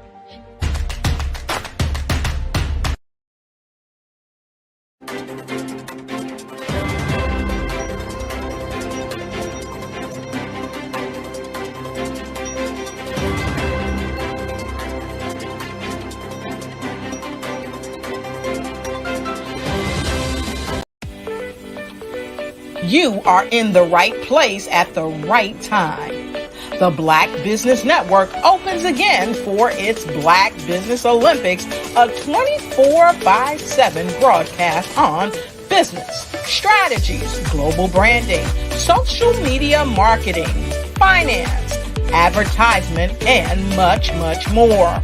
Featuring the top, most powerful entrepreneurs and speakers and thought leaders from all around the world as they gather together for this phenomenal event.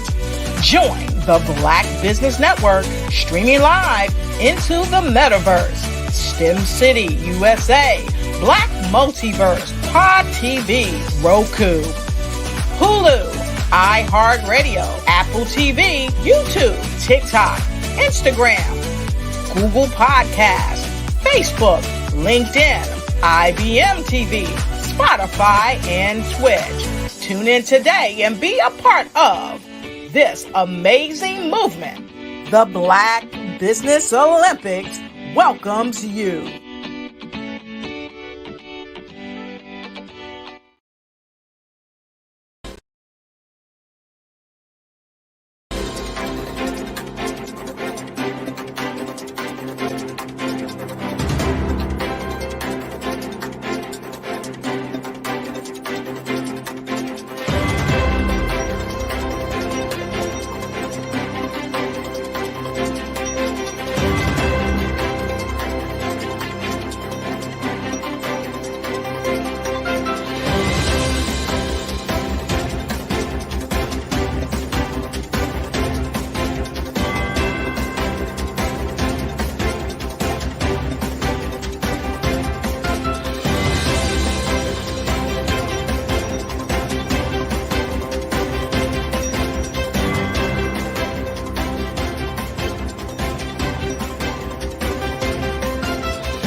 Dr. Eric Kelly III and a host of phenomenal speakers from all around the globe for this 7-day virtual event that you don't want to miss. The mission of the Black Business Expo is to raise scholarship money from kids all the way from high school, all the way from college. The Black Business Olympics is one of the largest Black business showcases in the world. It is an opportunity for businesses and companies to showcase their businesses globally. We are going to be giving away laptops up to $5,000 away to students. Again, I'm Olivia Appleberry, the founder of 2 Cents Finance and one of the speakers for the expo. I am so excited to see you there. For more info, go to www.blackbusinessexpousa.com or call 919-308-9090 and hope to see you there.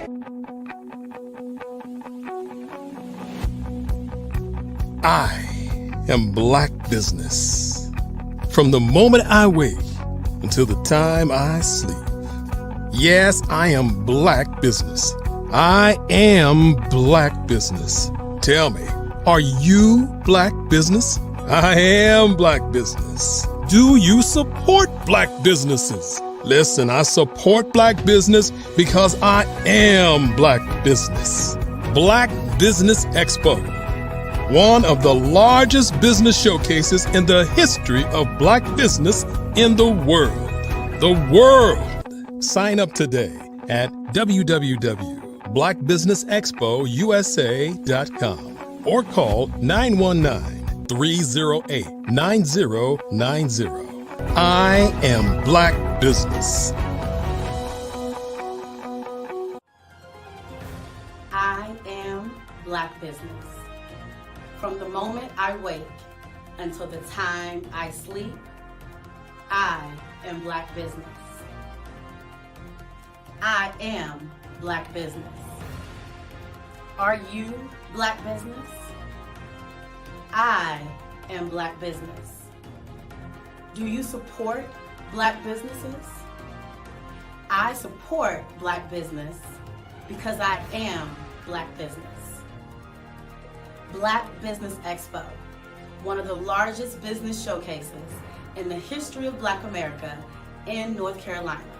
Sign up today at www.blackbusinessexpousa.com or call 919-380-9090.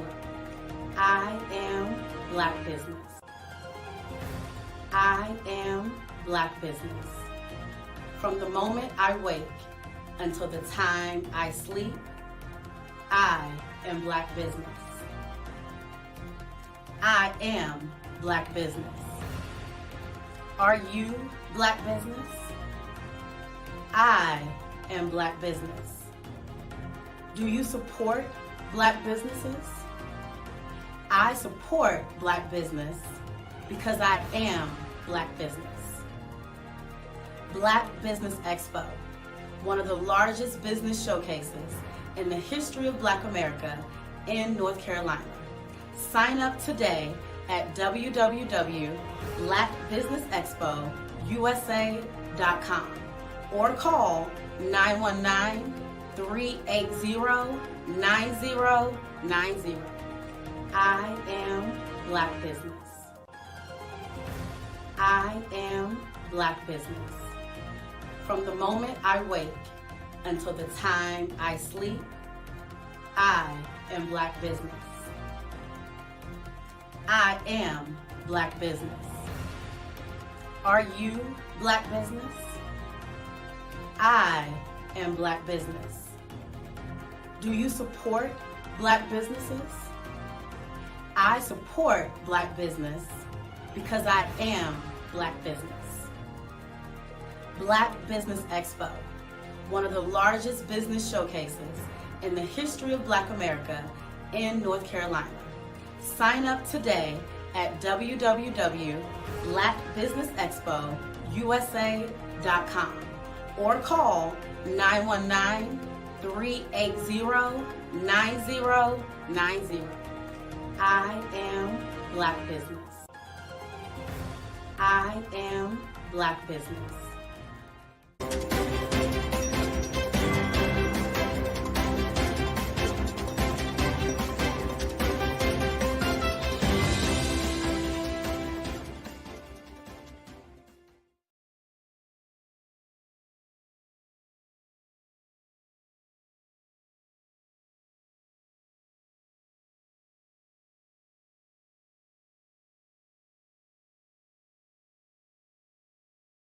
Hello, I am Dr. Eric Kelly III, the visionary strategist and founder of the Black Business Olympics. I invite you to showcase your Black-owned businesses on the Black Business Network global stage. The Black Business Olympics is a global Black Business Network platform that propels Black-owned businesses into the international spotlight. By showcasing your business on the Black Business Olympics platform, you can reach a worldwide audience of potential customers, partners, and investors. You can also establish yourself as a thought leader, an expert in your field, attract lucrative partnerships, and more speaking engagements. In addition, the Black Business Olympics platform provides a valuable opportunity to connect and collaborate with like-minded entrepreneurs and business professionals from around the world. This can lead to new business opportunities, ideas, and relationships. Finally, by sharing your story and expertise on the Black Business Olympics platform, you can inspire and empower others. This is a powerful way to make a positive impact on the world and leave a lasting legacy. If you are a Black-owned business owner, I encourage you to seize the opportunity to showcase your business on the Black Business Olympics platform. It is a once-in-a-lifetime opportunity to make an indelible mark on the world.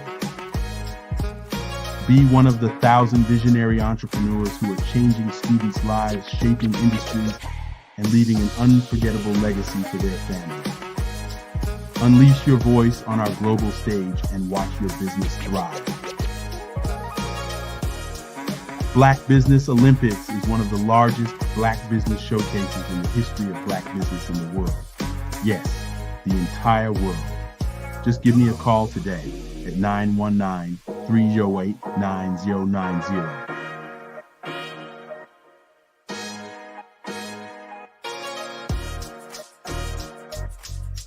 Are you a forward-thinking entrepreneur or business owner? The world is changing faster than ever, and it's time to pivot and adapt to the future. Hello LLC is here to help you do just that. Hello stands for helping enterprises leverage leading-edge optimizations.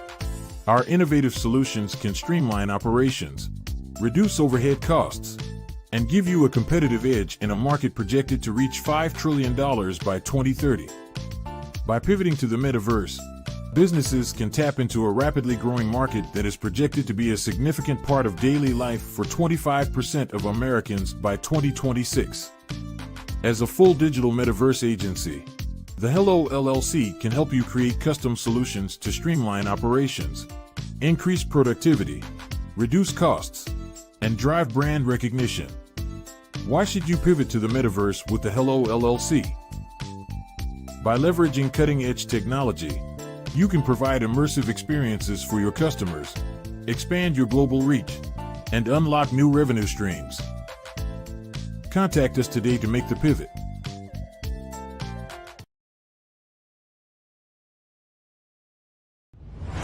Social media is evolving. It's more vibrant, more colorful, more energetic, and so are you. It's not just photos anymore. It's video, it's audio, it's subscription. And now there's Fanbase, a new monetized social network. Fanbase delivers the complete native app experience with full content monetization for every user. No algorithms that shadow ban your engagement or growth, and no ads. Follow anyone for free and subscribe directly to your favorite creators for $4.99 a month. Plus, show some love by tipping on any post. Also, make a Fanbase page and monetize your content the same way. Finally, connect with your followers by posting the amazing content you already create. And now, get paid for it. It's time to energize and monetize, because everyone's a fan of something and everyone has a fan base.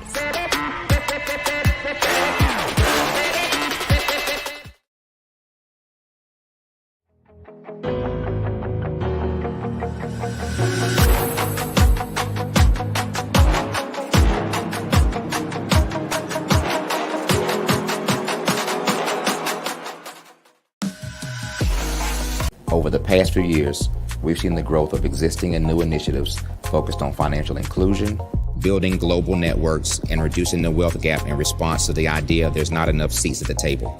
Whether their outcomes are to increase the representation of Black executives on corporate boards, ensure an inclusive global economy, or to create new U.S. African commercial pathways, the strategies are often carried out by separate programs. The question is, should they be?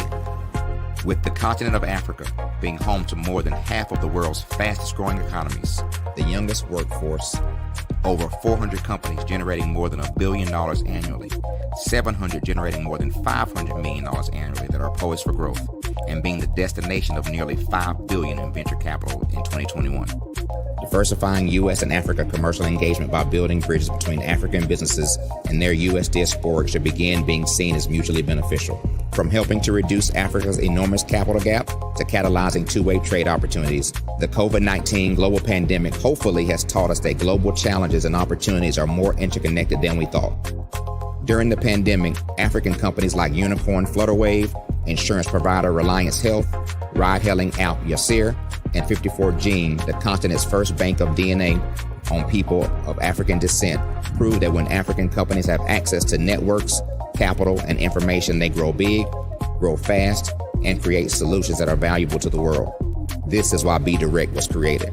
We are the first U.S.-based but African-centric board preparedness and board search company designed to connect U.S. Black talent and corporations to African businesses. Unique and fundamental to Be Direct's success is our process of helping board candidates adapt their experience and networks to an African context before they're connected to high-growth companies that are looking to locally and globally scale. From our focus groups with African business execs and government leaders, we don't ignore the sentiment that business is easy, but people are hard. Having a pool of board candidates with hard-to-access networks and extensive experience across the business life cycle, including successfully raising capital, is table stakes for an initiative like this. So yes, we have that. But corporate or entrepreneurial success in the U.S. does not guarantee success in Africa. Developed alongside industry partners on the continent, our training program, Be Direct Prep, is designed to transpose their experience to create cultural comfort, understanding, and a commitment to helping businesses in Africa scale. Our board governance sessions are African continental and country specific, integrated with cultural awareness and dexterity training, masterclasses led by African industry execs, and mentoring and coaching from African continental-based facilitators. But even more unique to Be Direct Prep, we cap off our training program with an immersion trip to help candidates that have not been to Africa before see and feel Africa's complexity and opportunity from African soil. We all know traditional network-based board placement has historically left a lot of us out of ever really being in the paid board pipeline. Our strategy supports the work of many great organizations that are successfully filling seats at U.S. board tables by creating more tables for those that are still left on the sideline. It's time to start seeing the role and value of U.S. Black talent and businesses on the continent of Africa differently. Old perceptions and habits limit economic inclusion. Let's transition Black talent and the African businesses they will support from the periphery of the global economy to its core. Living in a global lockdown, we all know now how fast local and global economies can change, and see the value of having businesses that hire, strengthen local value chains, and even grow globally. Status quo in any form holds back progress. We must democratize U.S.-Africa commercial engagement by socially and economically connecting cultures that have long been disconnected. It's time for Africa's U.S. diaspora to redefine their global value by helping African businesses scale continentally and globally.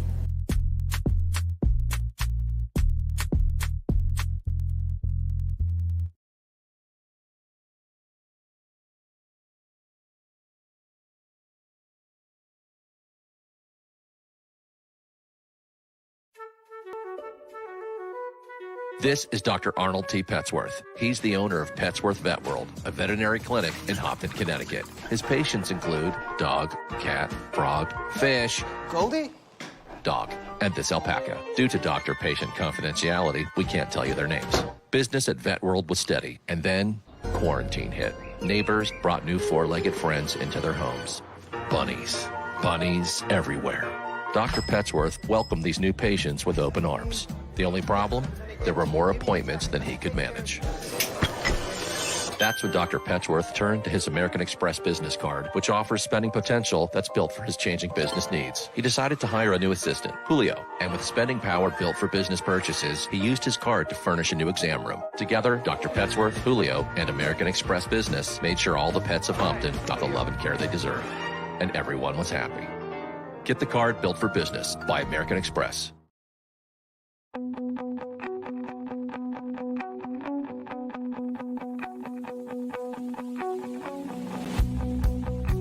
I am Black Business. From the moment I wake until the time I sleep. Yes, I am Black Business. I am Black Business. Tell me, are you Black Business? I am Black Business. Do you support Black businesses? Listen, I support Black business because I am Black Business. Black Business Expo, one of the largest business showcases in the history of Black business in the world. The world! Sign up today at www.blackbusinessexpousa.com or call 919-308-9090. I am Black Business.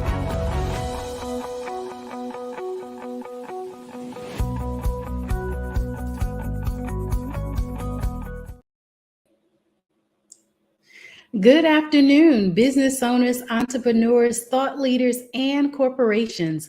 Welcome to the Black Business Network. My name is Dr. Tabitha Russell. I am your business moderator for this evening on the Black Business Network. The Black Business Network is a 24-hour business network showcasing Black businesses, business owners, entrepreneurs, and thought leaders worldwide. We have speakers from North Carolina, London, Singapore, Africa, Japan, and cities all over the United States. The Black Business Network is a global community sharing its business knowledge to empower, inspire, and educate businesses about business. Our keynote speaker is Miss Melanie Perry, and she has been helping people create sustainable wealth by making wise decisions for over 2 decades as a certified financial planner. Melanie's passion for financial literacy extends to educating women and kids about the basics of money management through her financial literacy and education company, Zillionaire Enterprises. She is known for making financial concepts easy to understand, which help people to make sound and empowering financial decisions. Welcome today, Miss Melanie Perry. Here, Dr. Tabitha. It's a pleasure and an honor to always be present for the Black Business Olympics. Yes, thank you so much for joining us on today. And I'll leave you with Genius is Common, and I'll see you on the other side. Indeed. Thank you. So once again, it is a pleasure to be here. I am grateful to always be on this platform to share some information with everyone that is in listening ears of my voice. So today I want to bring it to a focal point of connecting the balance between money and spirituality. We have just gone through a holiday season expressing our gratitude and thanks. And this is a good season, a good time of year to begin to reflect upon the things that we've accomplished over the years, over the months, and begin to focus on what's ahead, right?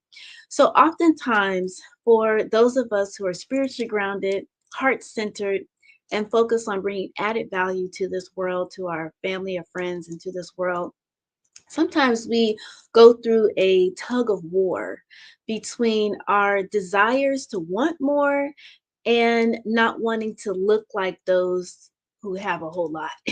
You know what I'm saying? This is the Black Business Olympics, right? So y'all know what I'm talking about. And so with this particular tug of war that we encounter when it comes to wealth, when it comes to achieving financial success, it impedes our ability to actually achieve abundance and to be in alignment with our Creator on the level of abundance. So I'm going to open up our conversation today, our discussion on money and spirituality. So tell me, is this true or false? Money is the root of all evil. Now, if there were comments happening, maybe there are comments, I can't see them, but if there are comments going on, I bet you many of you are saying true, true, true, true, true, true, true, T, T, T, T, T. It's actually false. In Timothy, 1 Timothy chapter 6, verse 10, it reads, the love of money is the root of all evil. Not just money. Because see, money is actually energy. Money is an outer expression of your energy. You are energy. Our bodies are composed of hundreds of thousands of neurons, which are nerve cells that send and receive signals all throughout our body, kind of like the game of telephone. And they're building blocks for all of a good 70,000 thoughts that run around all in our head each and every day. And using about 100 billion neurons that connect more than 500 trillion points through synapses, which is like a highway, that travel at an extremely fast speed around 300 miles an hour. So these thoughts are firing away that fast and in that volume.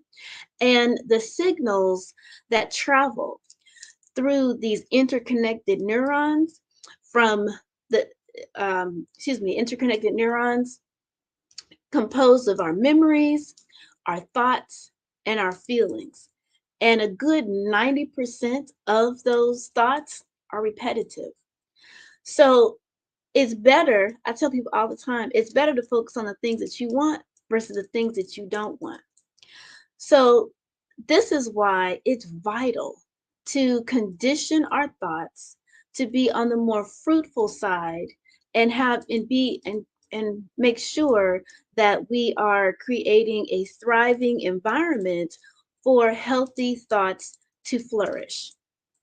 So doing things like detoxing our bodies, detoxing our friends, putting boundaries around who we engage with, being mindful of our working environment, whether we own our company or we're in a 9-to-5 environment. While you might not be able to completely ignore your coworker, you can create boundaries and you can create thoughts around that individual in a way where they just don't unnerve you anymore, right? So it's all about creating the right kind of environment and conditions for you to thrive, from those types of environments all the way down to cleaning out our purse, ladies. If you are digging down in that sack purse trying to find your money, you need to organize that in a way where that environment is easily accessible and organized and creates harmony for you. Because at the end of the day, you have to recognize that your thoughts become things. Now, another way to put this is that the basis of our thoughts are our beliefs. And Abraham Hicks is a woman that I like to listen to a lot. She defines it this way: a belief is just a thought that you keep on thinking, and the only things that keep you from who you really are and what you really want are the beliefs which is only a thought that you keep on thinking. So if you keep thinking, I can't, I won't, it's not going to happen for me, it's for them, then those 90%, that 90% of thoughts that are repetitive, that's what keeps cycling your mind. And so that's what deters you and pushes you away from actually achieving the financial goal that you were actually born with. So what we have to begin to recognize and to shift our thinking on is the fact that we are energy. We create our reality through our thoughts, which ultimately become our belief.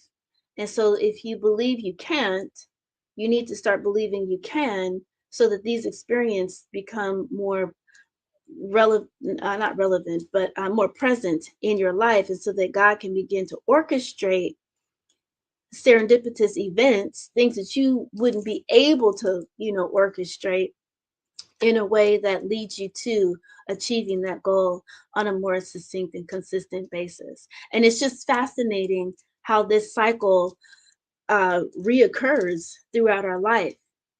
And when you master your reactions to your outer experiences, you'll begin to see your life change for the better.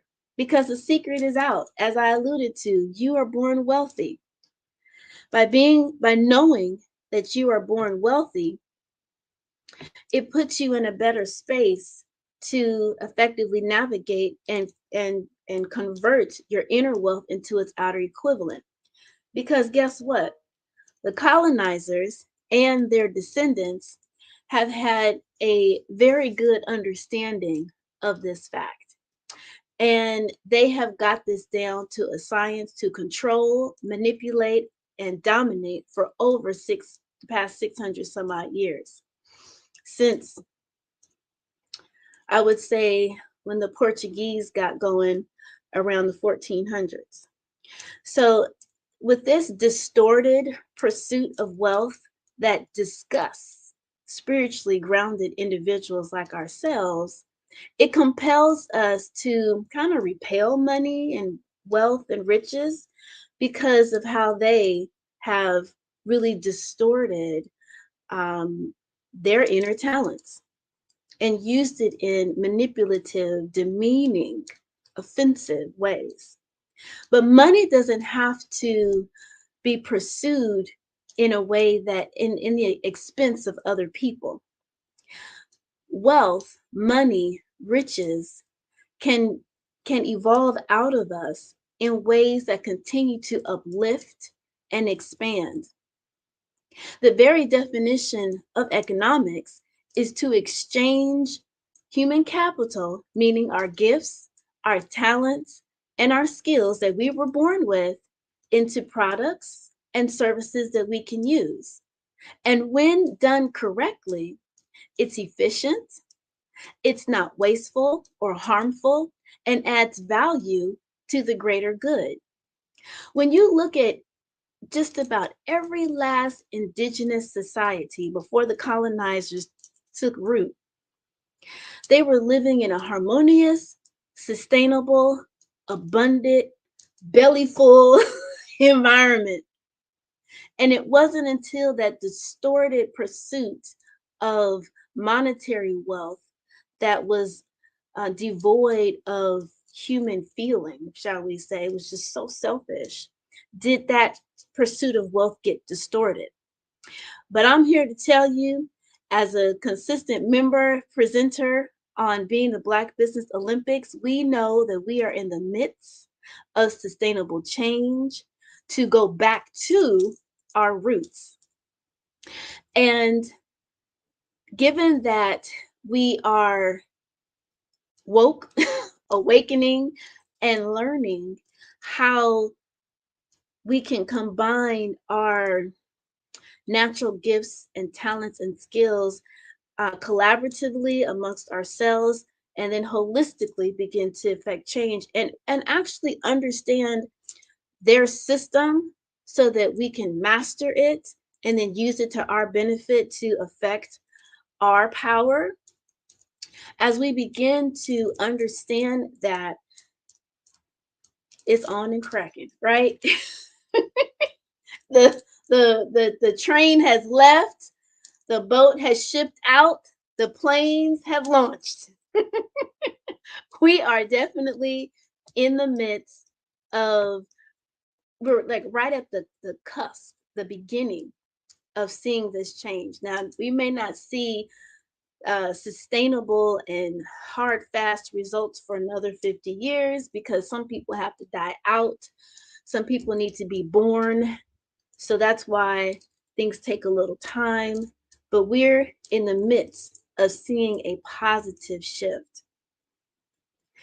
And this is actually I should say this, that as we begin to understand that we can't just kind of give away our talents, give away our gifts, that's kind of our natural inclination. We have to begin to understand that it's an exchange that takes place, because the reality is that energy is never created or destroyed. So you can't bring forth your wealth and like not get something back in return. That's just not law. That's not how the exchange works. That's not energy, because energy has to be transformed into something else once it leaves you. So once it leaves you, it didn't like just poof, gone. Something has to come back, to you. So one of the things that I focus on at Zillionaire Enterprises is, not to exclude the men, is that the reason why I focus on women entrepreneurs is that women are more inclined to pass information of wealth down to their children. Not that men don't, I know Dr. Kelly is the founder of Black Business Olympics. So, but kind of just the nature of women, that's kind of how it works. That's kind of what we do. There's a proverb that is attributed to a Ghanaian scholar, Dr. James Emmanuel. I'm not going to jack up his last name, but he was the one that expressed, if you educate, and this is the man saying this, if you educate a man, you educate an individual. But when you educate a woman, you educate a family, a nation. And so as we improve individually in all domains of wealth, from our mental healing, our physical healing. So mentally, we're seeking counsel through therapy now, which is great. Physically, we're not eating chitlins and hog mugs and all of that. We're becoming more conscious of the food that we put into our body. Spiritually, we are becoming more aware of connecting our spiritual journey with our religious beliefs. Relationally, we are being mindful of the people we keep around us and understanding the value of networks and relationships and communication. Socially, emotionally, and financially. As we begin to understand all of these different domains, then we collectively make our family, our nation, and the world a better place. And it takes diligence, it takes consistency to reinforce through to be reinforced through various mantras, through prayer, through meditation, affirmations, and to actually set and reset our mind to align with the right frequency to unlock our wealth, because some of us are walking around here not even knowing the value that we're providing to people that can be monetized, right? When people say, oh, you're really good at such and such, you're like, girl, that's nothing, right? It's it's it isn't nothing. It's something that people value and appreciate about you, and something that can be monetized. So we have to begin to not necessarily penny pinch people to death, so to speak, but be mindful of how we can effectively create a harmonious exchange between what we were born with and what we bring to the world, to make sure that it circles back. And I'm going to share with you all monetarily how that works in a way that is harmonious and in alignment with our spiritual beliefs and our religious beliefs. So our environment, through media, friends, family, social status, living space, workspace, all plays a part on supporting our goals or defeating them, right? So the critical factor to remember is that you have to recognize, you have to know that you are your greatest asset, because your wealth lies from within. You are a spiritual being having a human experience. You are divine because you were made from the divine. All of those neurons that are zip zapping away all throughout your body is energy. And people who have been able to heal, there's people out there, including myself, who have been able to heal their body by simply telling themselves, I am healthy, I am whole, I am healed. When the doctors may have told them, you've got 6 months to live. Now, the doctor never told me I had 6 months to live, but when I was detoxing my body of fibroids, they tell you, oh, well, you got fibroids. Let's wait 6 months and see if they get bigger. What kind of madness is that?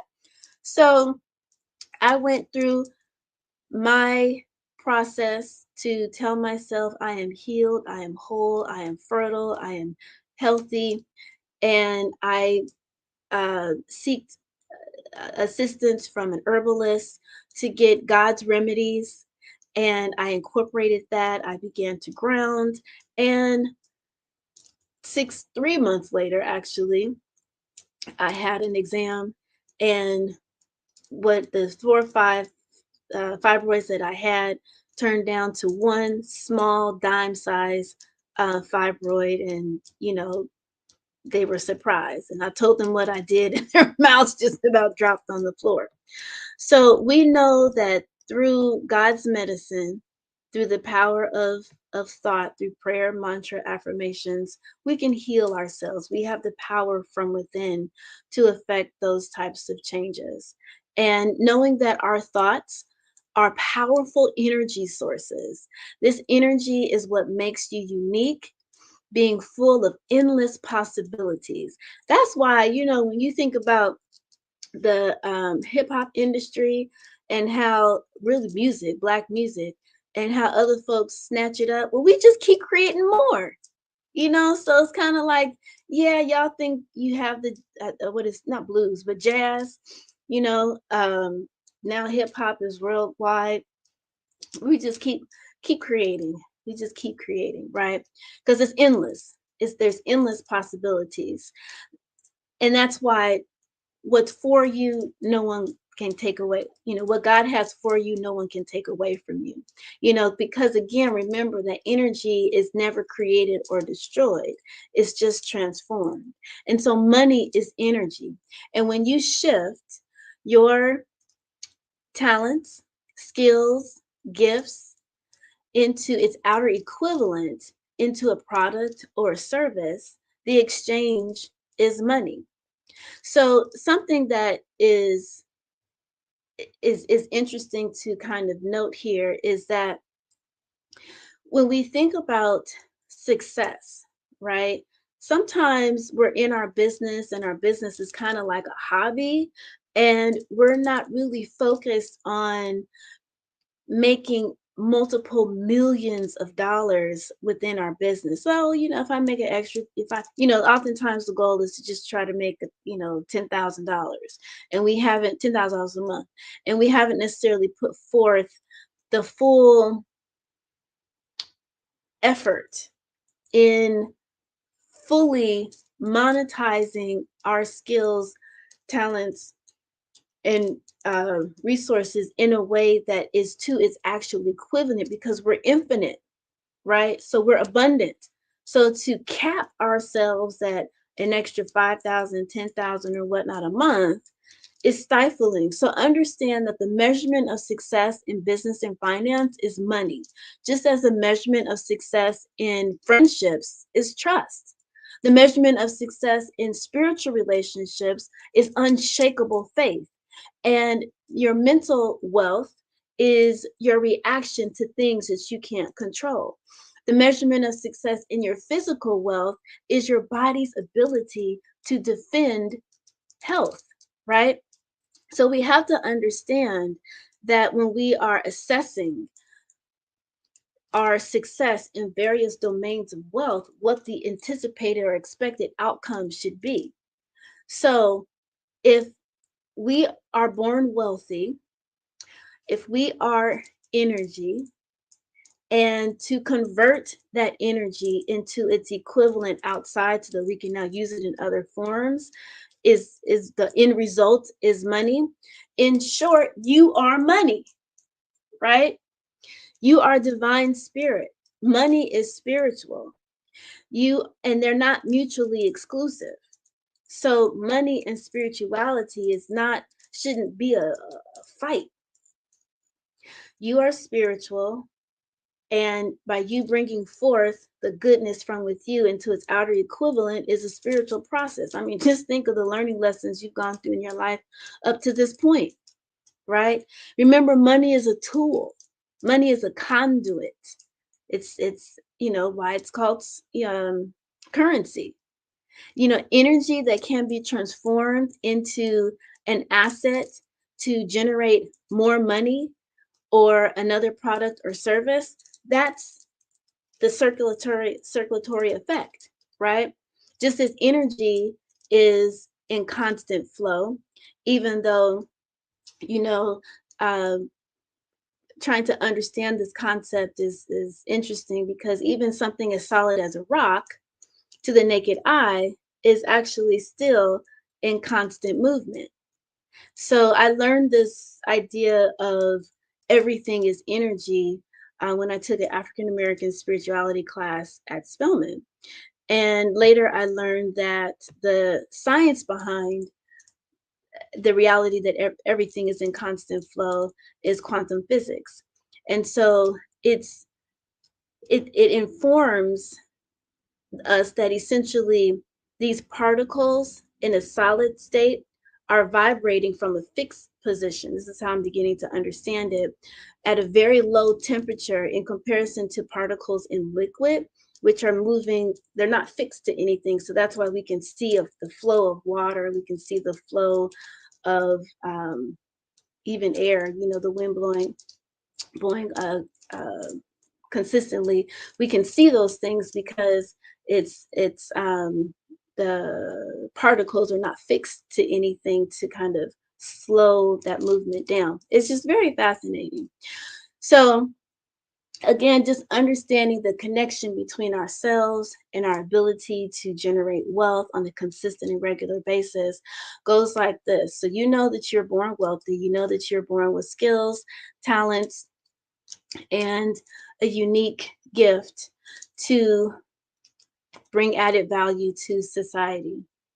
Now, once you have put a price on that, and now comes back to you in the form of money, we got to continue this process, continue this circulation. Because ultimately, we're not here to be laborers. We're not here to just work for other people. Okay, we're here to experience the abundance of what God has provided to us on this earth and to enjoy other people's gifts and talents through the form of products and services, right? Whatever that is, whether you're paying for the service or whether it's just being in somebody's presence, right? It all shows up in different ways. So how this begins to circulate back to us to create financial freedom, which in essence is time freedom, is to, once that energy converts out ultimately into money, we bring it back to us and we now invest into an income generating asset. Now, what typically happens is we produce, wear ourselves out because we don't understand the full system or haven't created the full system of financial success. So we have it on one end in being able to generate, but we don't have it on the other end in order to perpetuate. So how wealth is perpetuated in our lifetime and beyond is through income, in short, through income generating assets. So you set it and forget it. You generate it, create the money, circulate it back into an income generating asset. This income generating asset, there's tons of them. Ideally, you want the ones that create guaranteed streams of income. So just as you want to have a diversified income stream within your business, you don't want one source of revenue stream. You want at least 3 revenue streams within your business. And I'm not talking about 3 different types of things where you are making curtains, you make furniture, and then you make refrigerators. That's not what I mean. I'm saying in your business, maybe you're a speaker, you're a coach, and you wrote a book. So those are 3 different, revenue streams. Okay. So I'm trying to get back to my point here. So we're bringing it in and we're investing. So you want to duplicate that with your personal assets as well, and have guaranteed multiple streams of income. So that could be through real estate. That could be through a product called an annuity. That could be through another type of passive asset, passive business asset, like a laundromat or car wash, or an audible, creating an audible, reading audible books is another passive, income stream, because it's a set and forget, and people are constantly buying that audible. So there's digital ways to make it happen, physical ways to make it happen. So whatever your money type personality is, it can all work. Purchasing stocks, can be structured as an income generating asset. The thing is to structure your passive income portfolio in a way where it's truly passive income. The first action step is to set everything up, and then it does what it does. This is how your money begins to work for you instead of you constantly working for it. So we go through a phase of life where we're putting in the energy to generate the money, and then now we begin to put money at work in various forms. And you're going to have different buckets, different pockets, different envelopes, for this. However, it works best in your mind to understand how to organize it. So the first fundamental thing to understand is what? We're born wealthy.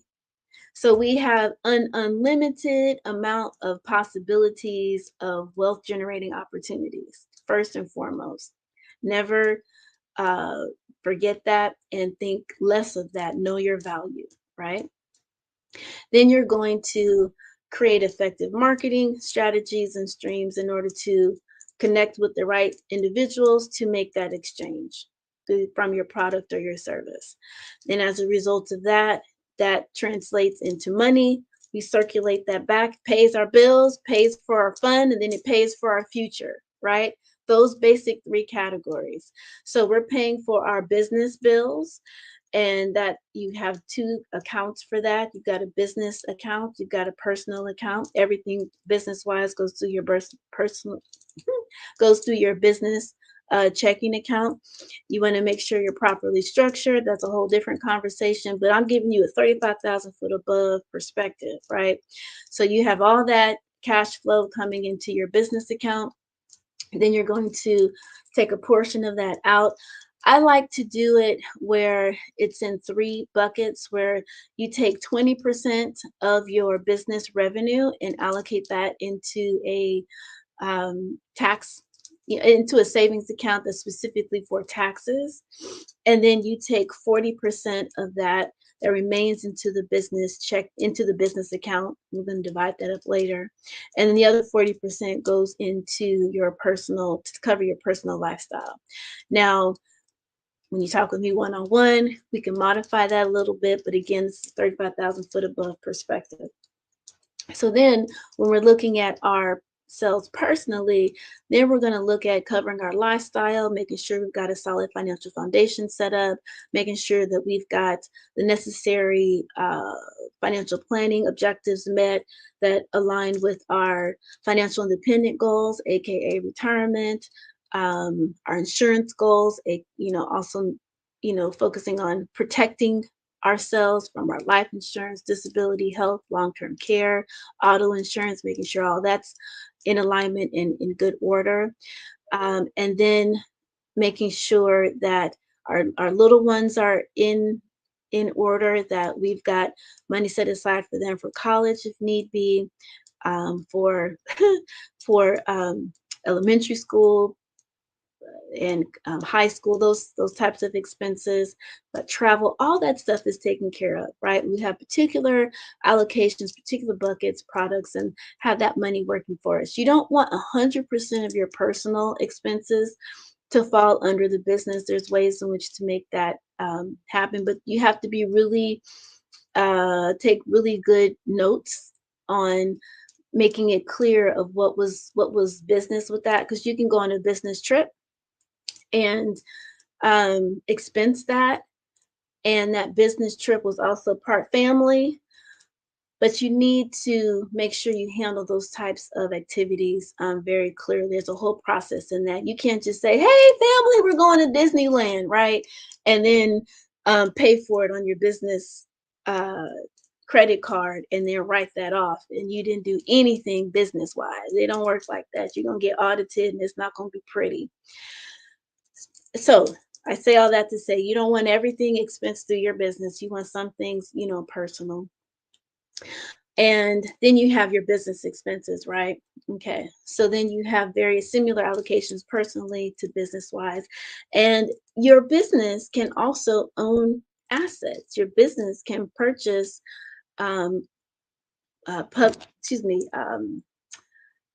publicly traded companies. Your business can have a health insurance plan, a high deductible health insurance plan, so that you can take advantage of the health savings account and deduct that through your business. Your business can have a retirement plan set up, even though as entrepreneurs, we're not going to be retiring, but we want to position ourselves in a way where we're financially independent. And if we wanted to, we can, because we've got some stepping stones and building stones set up.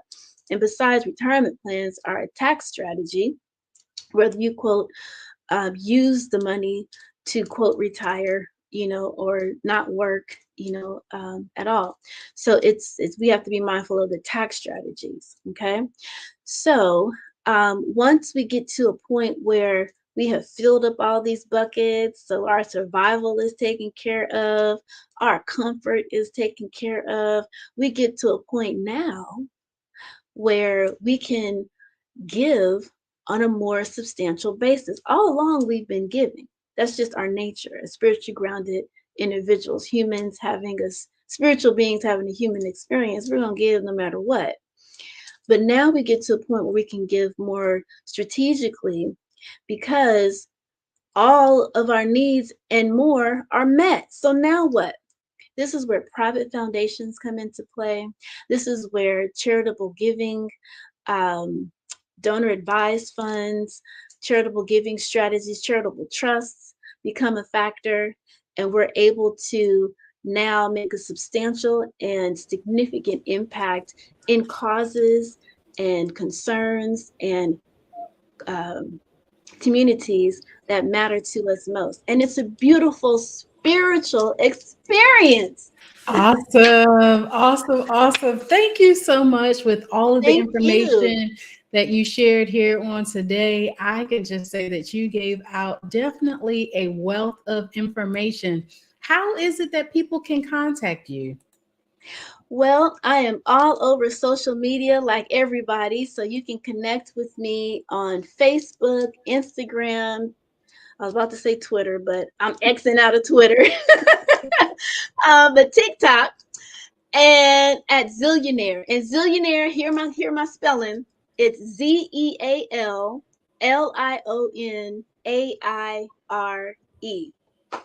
You can find me on any of those channels through that handle. Awesome. Thank you so much for joining us on today and sharing all of your great information. I will leave you with Genius is Common, and I'll see you on the other side.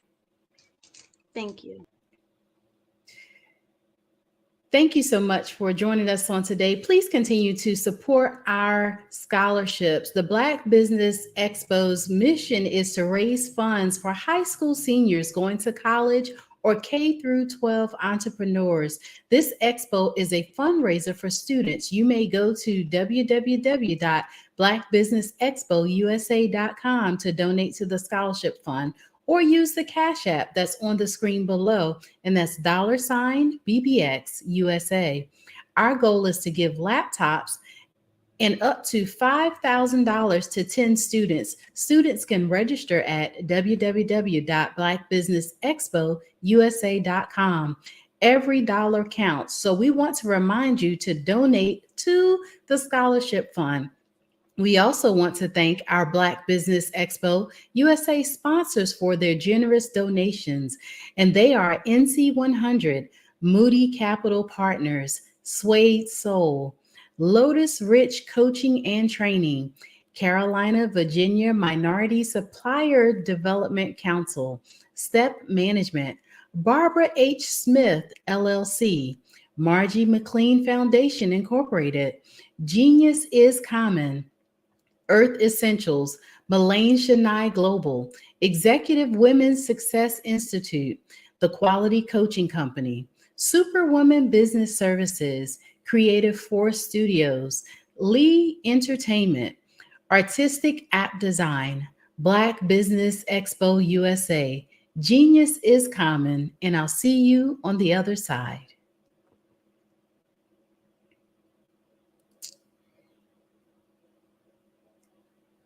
I'd like you to imagine with me, if you will, opening an app where you can collaborate with like-minded individuals from around the world, get inspiration and in-app tools to launch and grow your business, as well as share your knowledge and earn compensation, all in one app. Well, the name of that app is Truso, short for Truly Social. Hi, I'm Matthew Newman, the founder and CEO of Truso. A new concept in social media, Truso is designed from the ground up to be a platform that's both social and empowering for all its users. How exactly do we do that? I'm glad you asked. First, Truso brings the world together via video. Psychologists assert that video provides a significantly more effective connection than audio only. When you enter a community on Truso, you're face to face. Second, on Truso, you don't have to have 1 million followers to monetize. Our business model allows all hosts and moderators to monetize, no matter the size of your following, by 1, producing fee-based content, and 2, inviting others to join the platform as subscribers. Even more, Truso has an in-app resource library with over 100 free resources, forms, and documents to help you build your brand and grow your business. Third, Truso is inclusive. The deaf and hard of hearing communities make up 360 million people worldwide. Unlike audio-only apps, Truso embraces this community, providing a networking platform that allows them to participate via video and closed captions. We even have a deaf and hard of hearing foundation in the works as well. Fourth, Truso is both social and safe. We refer to Truso as a virtual extension of the beauty shop, barbershop, and brainchild of the community. A place where there's laughter, along with wisdom, growth-oriented conversation, and genuine connections in a safe space. Truso even has proprietary security to ensure we maintain a safe environment for everyone. Where are we at now? Truso is live, y'all. We've launched in beta and we're acquiring users daily. We have an incredible development and marketing team, plus amazing celebrity influencers at the table, helping us spread the word around the globe, beginning within the African diaspora and beyond by creating a safe space for growth, connection, and collaboration. We're truly excited about Truso. We've created something special for which there is a global market. And we invite you to embark on this journey with us as a shareholder. The future for Truso is truly bright. Join us and let's go there together.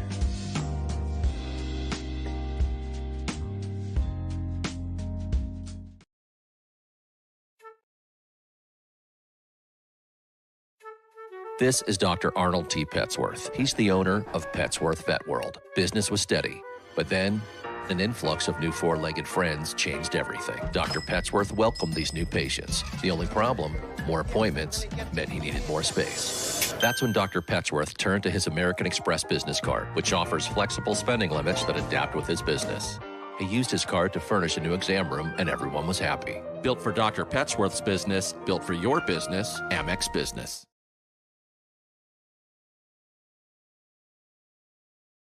The Black Business Expo's mission is to raise funds for high school seniors going to college or K-12 entrepreneurs. This expo is a fundraiser for students. Please, you may go to www.blackbusinessexpousa.com to donate to the scholarship fund or use the Cash App at $BBXUSA. Our goal is to give laptops and up to $5,000 to 10 students. Students can register online at www.blackbusinessexpousa.com. Every dollar counts. Please donate to the Black Business Expo USA Scholarship Fund.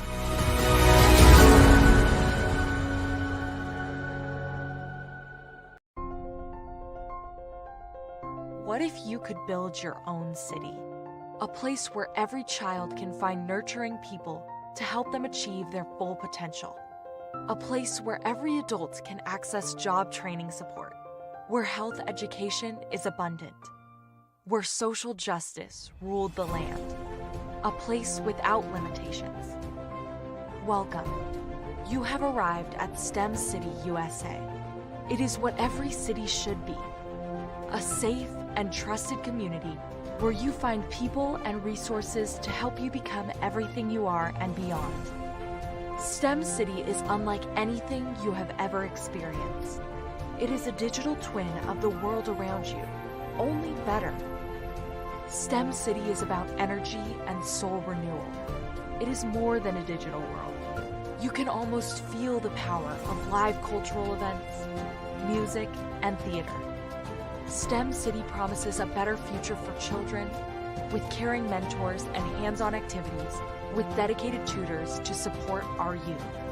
STEM City is your passport to a healthy lifestyle with weekly events addressing our community's many issues. STEM City is your financial well-being with helpful information on wealth management, career advancement, job training, and so much more. STEM City is the community you deserve. It is the city where your dreams can come true. STEM City USA, a place in the sky that is accessible to all who reach for the stars.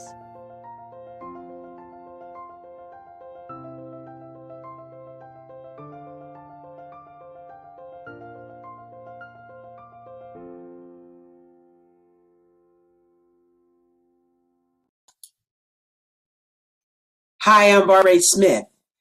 Genius is common. My genius is executive coaching and professional corporate training. As the master executive coach and corporate training ambassador for the Genius is Common movement, I help business owners craft their stories in such a way that you know exactly what they do, what they have, and what they bring to the table. Many times as business owners, we are asked, so what do you do for a living?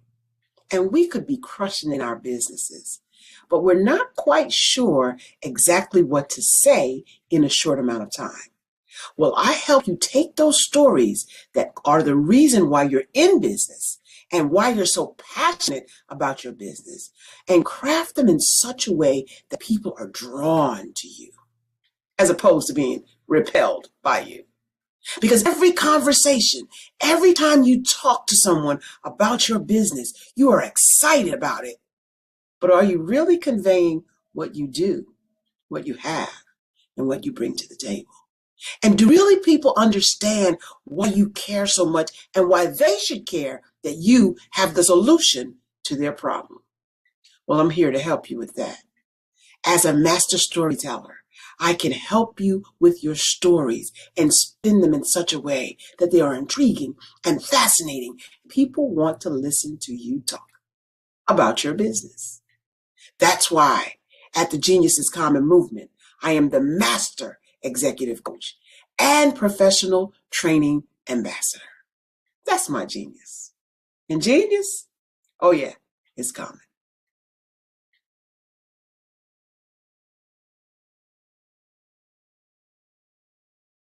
Over the past few years, we've seen the growth of existing and new initiatives focused on financial inclusion, building global networks, and reducing the wealth gap in response to the idea there's not enough seats at the table.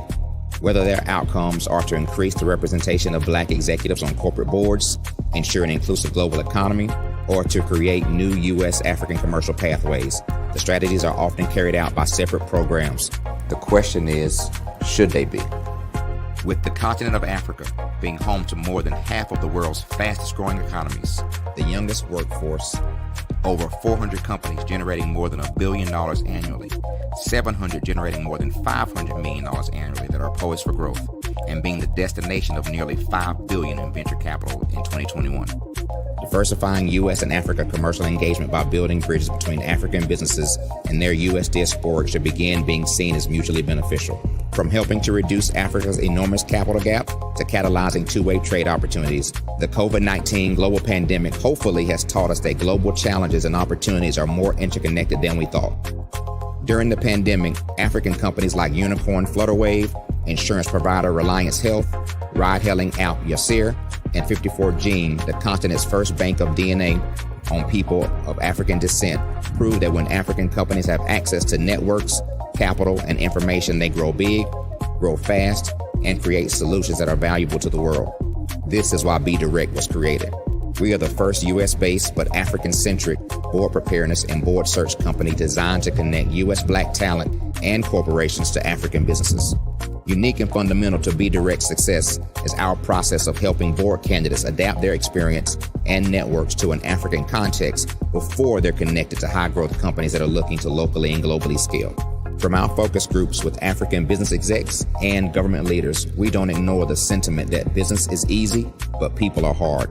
Having a pool of board candidates with hard-to-access networks and extensive experience across the business lifecycle, including successfully raising capital, is table stakes for an initiative like this.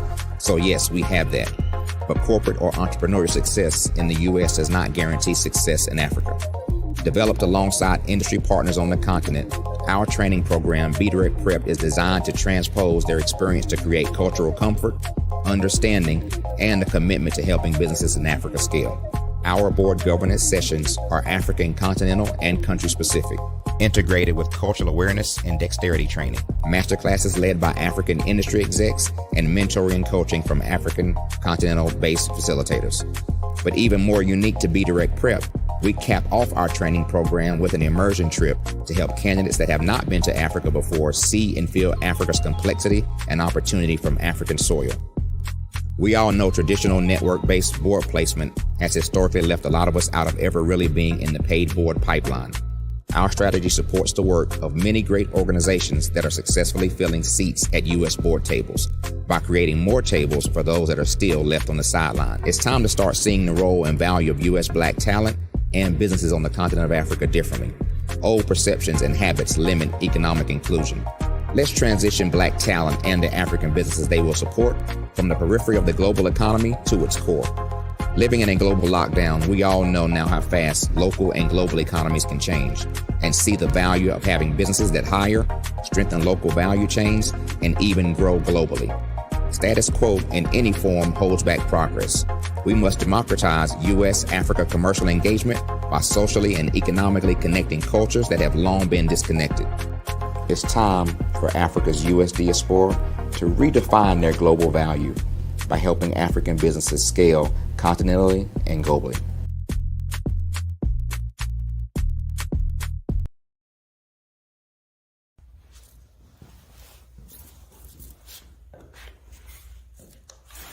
How you doing? I'm Rodney Allen Rippey. Yeah, the child actor. Well, now, leading man. Some of you might remember back in the day, the Harlem Globetrotters popcorn machine. Remember that? Well, it was a Saturday morning special that would come on, and I was there with Geese and Tex and Meadowlark Lemon. Remember the show? Well, I had a great time. And I have to say a huge, huge thank you to all my fans out there. Thank you for all the years of support. I went on from the entertainment industry. I started getting into producing and directing. And now, hey, here I am. I'm a studio executive here in Burbank, California at 2526 Studios. I have to say, it's been pretty good, but the best is yet to come. Please stay encouraged. Keep reaching for your dreams and never forget that genius is common. Remember that. Genius is common. No matter what anyone says to you, no matter how tough the road may get, keep striving. Keep reaching for your dreams. And always know that you are worth it. Everything that you put into yourself, everything good that you pour into your life, you are worth it. And when the times get tough, when things don't go exactly right, it's okay. Dust your shoulders off. Stand up strong. And remember, genius is common.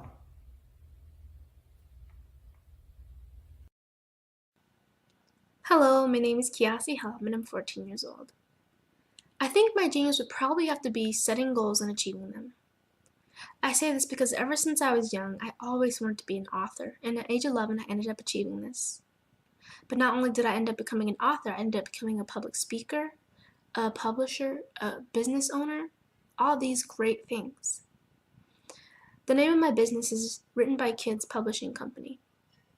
I decided to start this company because I thought it was important for me to help kids my age express themselves through literacy and just achieve their own goals. Because to me, achieving goals is the best thing in the world to feel. It's you just achieving things and aspirations that you set for yourself. And I know that everybody is capable of this because even if you don't end up achieving the goal, you still tried your best, and that's the most important thing. And everybody is capable of this because genius is common. Thank you.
Dr. Eric Kelly III and a host of phenomenal speakers from all around the globe for this 7-day virtual event that you don't want to miss. The mission of the Black Business Expo is to raise scholarship money from kids all the way from high school, all the way from college. The Black Business Olympics is one of the largest Black business showcases in the world. It is an opportunity for businesses and companies to showcase their businesses globally. We are going to be giving away laptops up to $5,000 away to students. Again, I'm Olivia Appleberry, the founder of 2 Cents Finance and one of the speakers for the expo. I am so excited to see you there. For more info, go to www.blackbusinessexpousa.com or call 919-308-9090 and hope to see you there.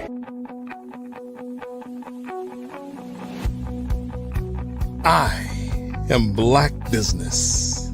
From the moment I wake until the time I sleep. Yes, I am Black Business.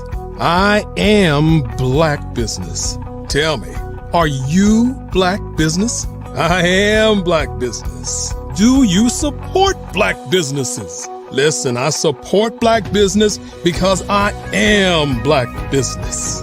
Black Business Expo, one of the largest business showcases in the history of Black business in the world. The world! Sign up today at www.blackbusinessexpousa.com or call 919-308-9090. I am Black Business. I am Black Business. From the moment I wake until the time I sleep, I am Black Business. I am.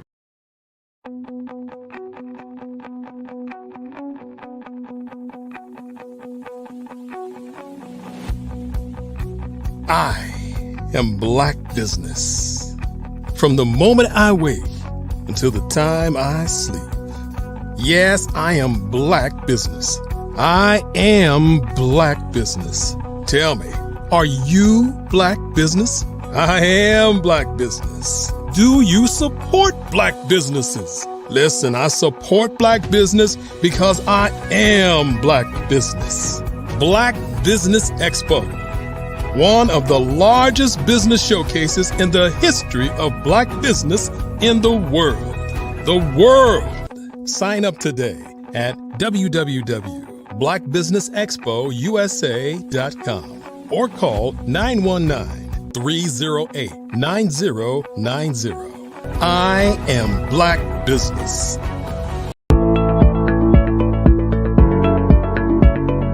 Prepare for what's coming and dominate in economic winter.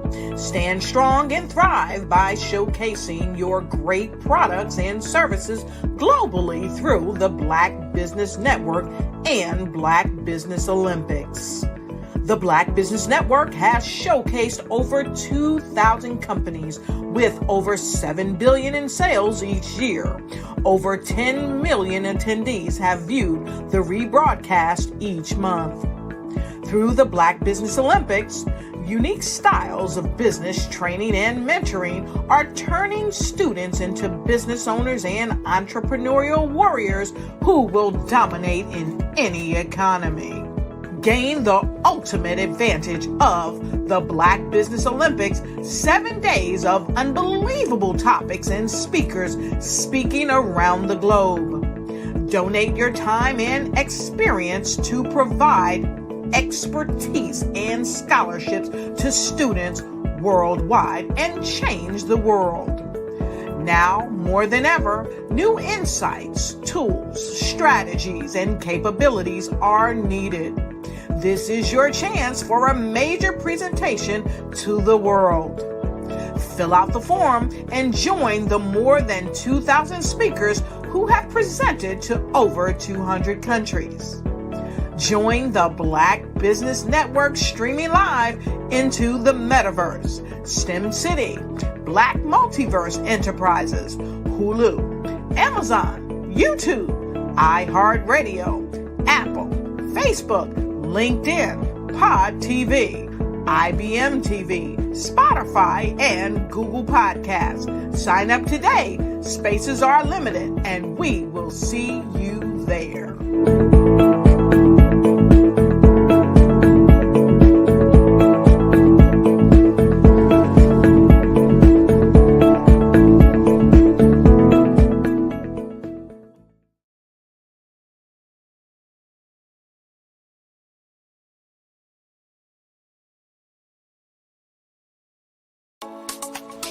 Genius is common. And my genius is I'm a visionary strategist. I am Black Business. From the moment I wake until the time I sleep, I am Black Business. I am Black Business. Are you Black Business? I am Black Business. Do you support Black businesses? I support Black business because I am Black Business. Black Business Expo, one of the largest business showcases in the history of Black business in the world. Sign up today at www.blackbusinessexpousa.com or call 919-308-9090. I am Black Business. Good afternoon, business owners, entrepreneurs, thought leaders, and corporations. Welcome to the Black Business Network. My name is Dr. Tabitha Russell. I am your business moderator for this evening on the Black Business Network. The Black Business Network is a 24-hour business network showcasing Black businesses, business owners, entrepreneurs, and thought leaders worldwide. We have speakers from North Carolina, London, Singapore, Africa, Japan, and cities all over the United States. The Black Business Network is a global community sharing its business knowledge to empower, inspire, and educate businesses about business. Our next speaker is Mr. Jerry Smith. He is a CEO, gospel music programmer, teacher, visionary, and entrepreneur. At the age of 12 years old, Smith knew that radio was the career he was called to do. 7 years later, at the age of 19, he was on the air in college at Central Connecticut University as DJ Hollywood on then 97.9 WFCS FM, the college campus radio station. In addition to Smith's love for radio, Smith has a passion to help bring people together and help them enhance their lives through motivation and information. Smith always stresses the message, knowledge is power, and the more you know, or the more we know, the more we grow. Welcome on today, Mr. Jerry Smith. You're on mute.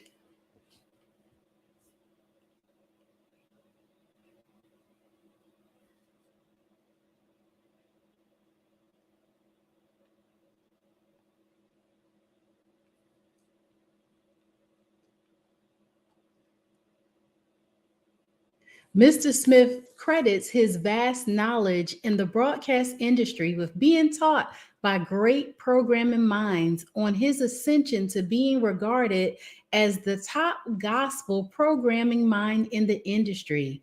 Smith credits Jim McManus, both John Stevens and Henry Hinton, David Horn, Dick Shannon, Alan Sneed, Don Kelly, C.Y. Young, Jay Michaels, and Jeff Majors. Welcome, Mr. Smith. How are you today? Thank you. My apologies. The eyes aren't as strong as they used to be. I did not realize I was on mute running my mouth. But what I said was thank you for that kind introduction. I hope you had an amazing Thanksgiving and a beautiful and awesome Thanksgiving Day weekend. Yes, it was absolutely amazing. I had the opportunity to travel and go see family. It was awesomely amazing. So let's jump right into this conversation on today. I'm so excited just reading your bio about how you have a love for the music industry. So tell me a little bit about the services that you provide. Yes, so I do multiple things. I'm now in my 39th year in radio and a little bit of television sprinkled in as well. And what my company does is actually what I've been doing all my career, and that's really helping people. So one of the things that I do, Dr. Russell, is I help people with their radio station to put on a quality product, to attract listeners, to listen for long periods of time. And usually that formula translates to earning more revenue through selling commercial advertisements by getting high ratings. Also, what I've done for 30 plus years is offer advice to artists on how to get radio airplay. Being an insider looking out, it's a lot different than being an outsider looking in. And getting radio airplay is extremely difficult. And so I try to explain to artists the best path, 101 on to have success in getting radio airplay. And it really boils down to a great song and the quality of that song, the production, the vocals, the backgrounds. It's a whole lot to it. With technology today, a lot of people can go in their basement and build a studio and record some things, but they don't realize that they're competing against thousands. I mean, thousands of other songs and artists that are very good at it. And when you compare something that's not done in excellence and with great production, whoever's evaluating the music can hear the difference in 20 seconds. That's all it takes, is whether it's a good song or a bad song in 20 to 25 seconds. So I help people to navigate that and stress the importance of really, really getting a return on their investment by doing things at a high level. Also, one of the things that I do is I help people book talent for events like concerts, workshops, preachers, speakers, outdoor festivals. That was something that I did for the company that I worked for nearly 19 and a half years. And when I launched my own company, I started to do that. And another thing that I do so much, Dr. Russell, I really do. Another thing that I do is I put on workshops and seminars.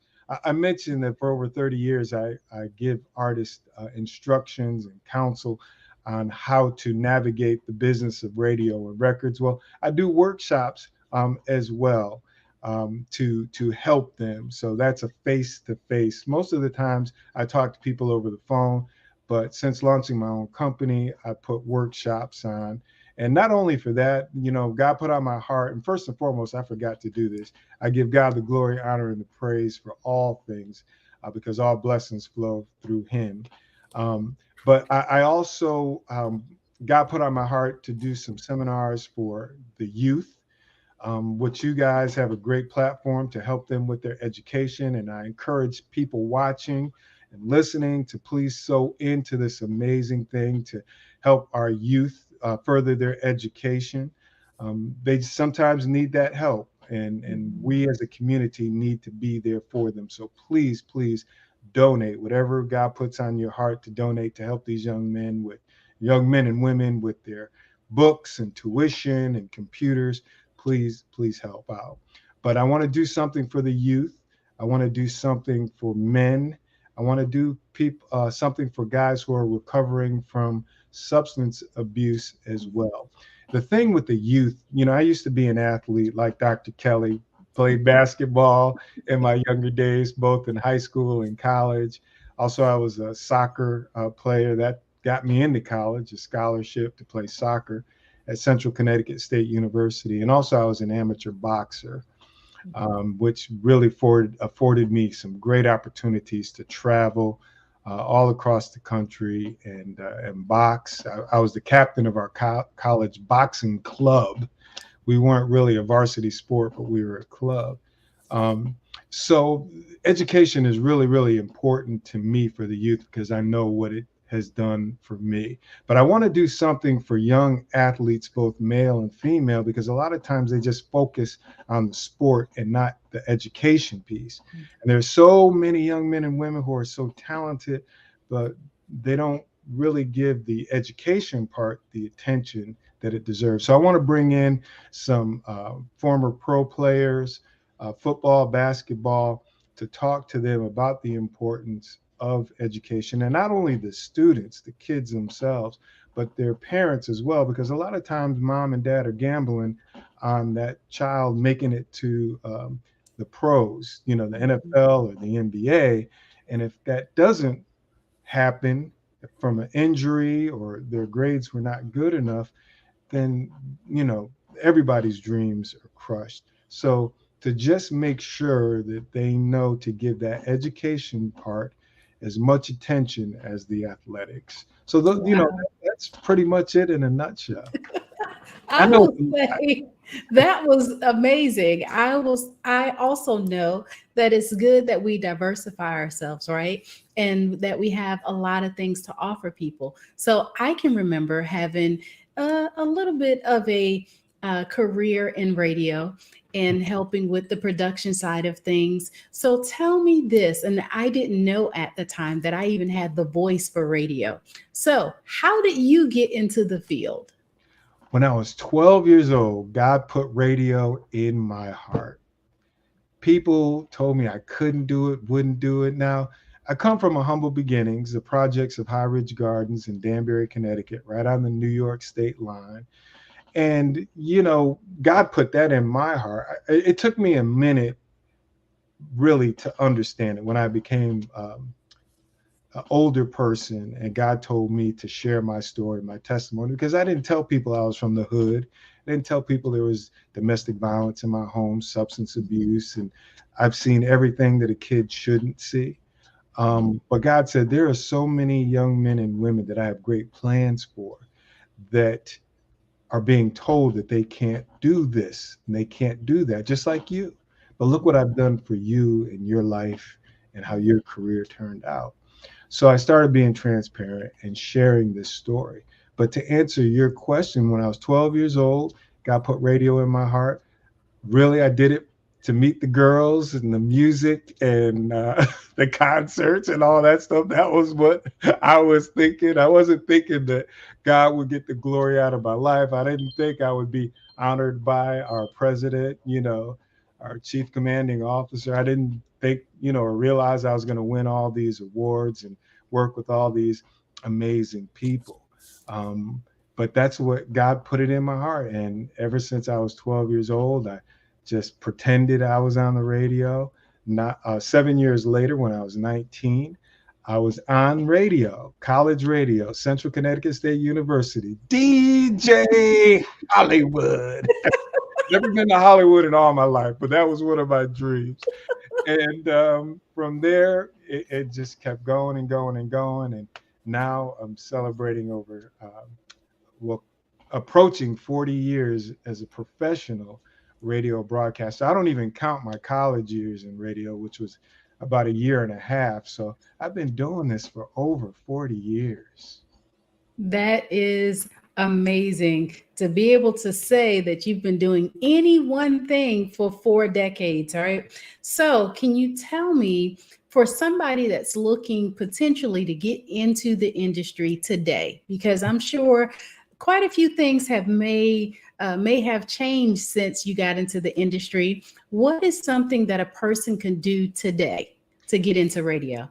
It has changed so much, Dr. Russell. When I first started, it was, and you mentioned your voice, and you have a very beautiful voice. You have Thank a you. perfect radio voice. Thank you. But that's what it was. That's how you were evaluated, is on your voice, your enunciation, how well you communicated. And now it's more like just who you are and your personality and your voice. You don't have to have the perfect radio announcer's voice. When I first started, Dr. Russell, they told us to speak from our diaphragm and enunciate and project. Now just be you, because that's how we communicate and that's how we talk. We just talk normal to one another. And so that works in radio. Maybe 10 years ago, I would tell people to start off on a small station like an AM or FM, well, a small AM station. My first professional station was a little AM station. And that was a great place to cut my teeth. I eventually outgrew them. They kicked me out and said, "You've outgrown us. You can make more money than us." So I always told people that, but it's even easier now, because you can launch your own internet radio station. It's harder to get a job, sadly, in terrestrial radio because there's so much syndication, so much automation. Radio companies now are looking to cut the overhead, keep expenses down. So getting a job as an on-air or part-time personality is a little more difficult now than it was prior to COVID, just being 100% transparent. But the cool thing is internet radio will allow you to do whatever God put on your heart, your dreams. It's very inexpensive to launch your own radio station and cut your teeth and just improve as you go along. But it's still not impossible to get on an AM or FM terrestrial station. That's what we call those stations, where they have the frequency is on the dial. But to me, it's the same formula. So I went to the Connecticut School of Broadcasting as well. And the Connecticut School of Broadcasting teaches you hands-on experience. You don't have to have a whole bunch of books. You don't have to do this. They just throw you in the fire. They coach you. They teach you how to front sell, back sell, set an appointment. This is all industry lingo. And you just do it real time. You could do that with internet. And then you can take your air check tape to a terrestrial radio station, an AM or FM station, and said, "This is what I sound like on the air," and potentially get hired. So there's still opportunities if you do want to get on, AM or FM station, but it's just a little more difficult than it was in years past. Wow, wow, wow. Yes, I do realize that there's a lot of competition out there. I inadvertently got picked up by a radio station. I was a salesperson at the time, and the owner of the radio station came in and was talking with the owner of the store that I was working in, and was like, "Let's do your next commercial," and was saying that they were listening to me as I was talking with someone else, and they had their back turned to me. And they said, "Well, why don't you let her, give her a try?" I went in there to do a commercial, and then eventually got on the station and stayed there for a while and became the producer. However, I know that stuff like that just doesn't happen, right? For most people. And like you were saying, that you can start on a small AM station or something like that. It was actually an AM gospel station that I got my start, and later took that to do some other things. So who would you accredit to helping you to get to where you are right now? There are so many people on that list. I was blessed to just work with some of the top minds in radio and didn't know it, especially in the beginning of my career, because I was, wet behind the ears, snotty nose, you know what I mean? And I almost got fired from my very first job. I was only there for 2 weeks. The reason I almost got fired because I was breaking the format. They trained me, they taught me before I went on the air of what I was supposed to play. But remember, my first stint in radio was college radio, and DJ Hollywood was doing whatever he wanted to do and playing whatever he wanted to play, however many times he wanted to play it. But when I was in a structured and they hired me as a professional broadcaster, which I didn't realize it at the time. I was just a DJ, and the DJs do what they want to do, just like I did in college. So Mr. Jim McManus, to answer your question, was the very first one. Jim McManus was the general manager of the radio station, and he called me in his office. He said, "How long have you been doing radio?" And I said 2 weeks because I didn't count my college radio. And he said, "So you know more in 2 weeks than I do in 25 years. Dr. Russell, I knew exactly where that conversation was going. I knew I was doing wrong. I wasn't following the format. You mentioned your first job was on a gospel station. Well, mine was too. And I was supposed to play Southern gospel, which I didn't like. I was supposed to play this kind of gothic chanting Christian music. I didn't like that, so I would skip that. All I wanted to play was the black gospels, the whinings, Shirley Caesar, that kind of stuff, and contemporary Christian. And so I only played those two categories out of about 7 or 8. And he said, "Son, when you're on the radio, we're not what we're selling to our listeners or our advertisers." He said, "We hired you as a professional broadcaster to execute the format." And so I said, "But my listeners don't like that music, sir." Now, 2 weeks, and I'm telling him on his station what my listeners don't like. So he said, "Listen, we hired you to be a professional broadcaster. We trained you. So you have 2 options.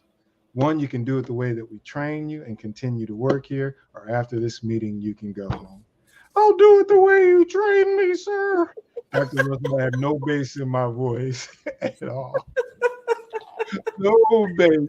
And then a year and a half later, they kicked me out. They said I outgrew them. I could do really well, make more money at this. I was really, really good. And I was like, are they just telling me that, or do they really mean it? But that's, he's one. John Stevens, Dick Shannon, Jeff Majors is another one. Jay Stevens, Alan Sneed, Don Kelly.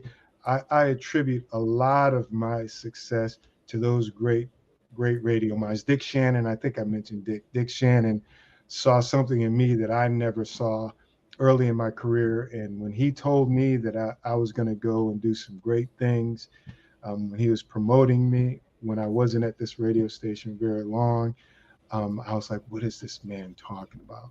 I didn't know at the time that he was one of the top radio programming minds in the country. Now, I didn't mention this, that I worked in, my first station was gospel, but I also worked in rock, classic rock. I worked in adult contemporary, which was playing Barbra Streisand, Kenny Rogers, Kenny Loggins, Journey, Jethro Tull. I mean, I worked in every format except country music and jazz. So I have a really diverse background, and all of these folks, both black and white, supervisors and program directors, were saying all this stuff to me, and I was like, why is everybody saying this? And they saw more in me than I saw in myself, and everything that they said really came into fruition. And for that, I'm just grateful that they sewed into me. I love it. I love it. I can remember, of course, my first interaction with being on a station. I'm forever grateful for that opportunity. So let's talk about paying it forward. What's one of your success stories of somebody that you helped to get into the industry and or either that have benefited from the services that you offer? Great question. Well, the biggest success story is a young man named Richie Ballard. Richie is out of Greenville, North Carolina. And I have this thing to teach people and to help them. So Rich was a teenager, and he was one of two people that I took under my wings, and I used the Connecticut School of Broadcasting approach with these two people. So when my shift was over at work and it was towards the end of the day, they reached out to me and said, "Hey, I have an interest in radio. Can you help me?" So I brought the guys in and I would let them hands-on learn how to do radio. Rich went on to work in a couple of radio stations. He ended up coming to Raleigh, North Carolina, going to NC State. He did some radio in the market, but he in the marketplace. But he also wanted to be an engineer. His thing was tinkering with stuff. Rich went on. He got bored with engineering. He got bored with radio.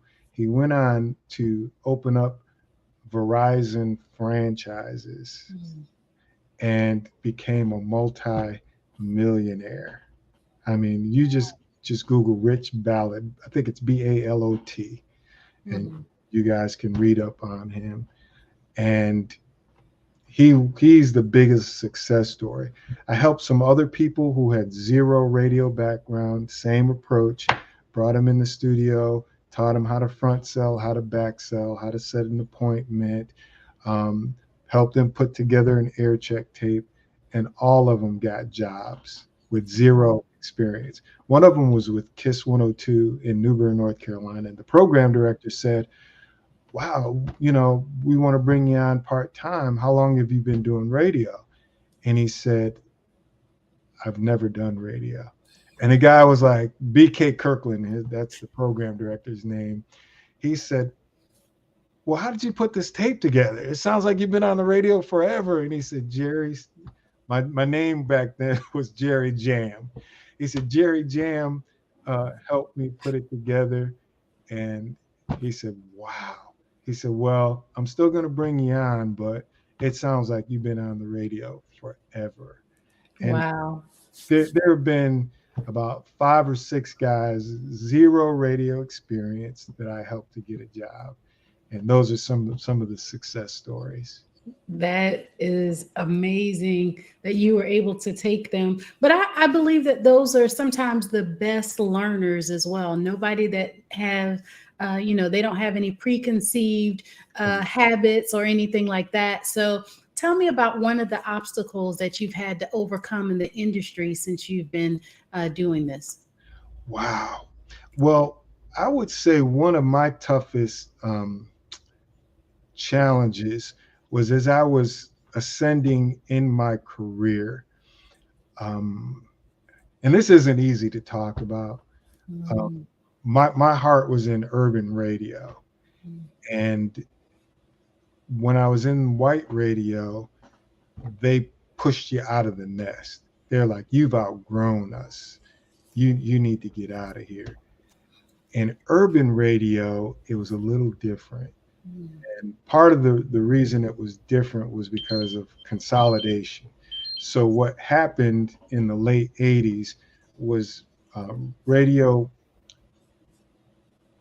companies were able to buy more properties in the market. So before, prior to that, you can get mad at your job and quit and go across the street and get hired. In the late 80s, you couldn't go across the street because they owned you too. You know what I mean? So in urban radio, the program director would teach you enough to do a good job, but they wouldn't teach you to be equal to them or above them. They definitely didn't want to push you out of the nest, and they didn't want to be replaced by you. So the challenge that I had was people could see my potential, just like the white boys, and could see where my career was going to go. And they were threatened by that, even though I would never take anybody's job. I would never do anything callous, no crab in the barrel, because, I'm a God-fearing man, and I know God doesn't like ugly. And if I do something devious to somebody else, well, that's going to happen to me.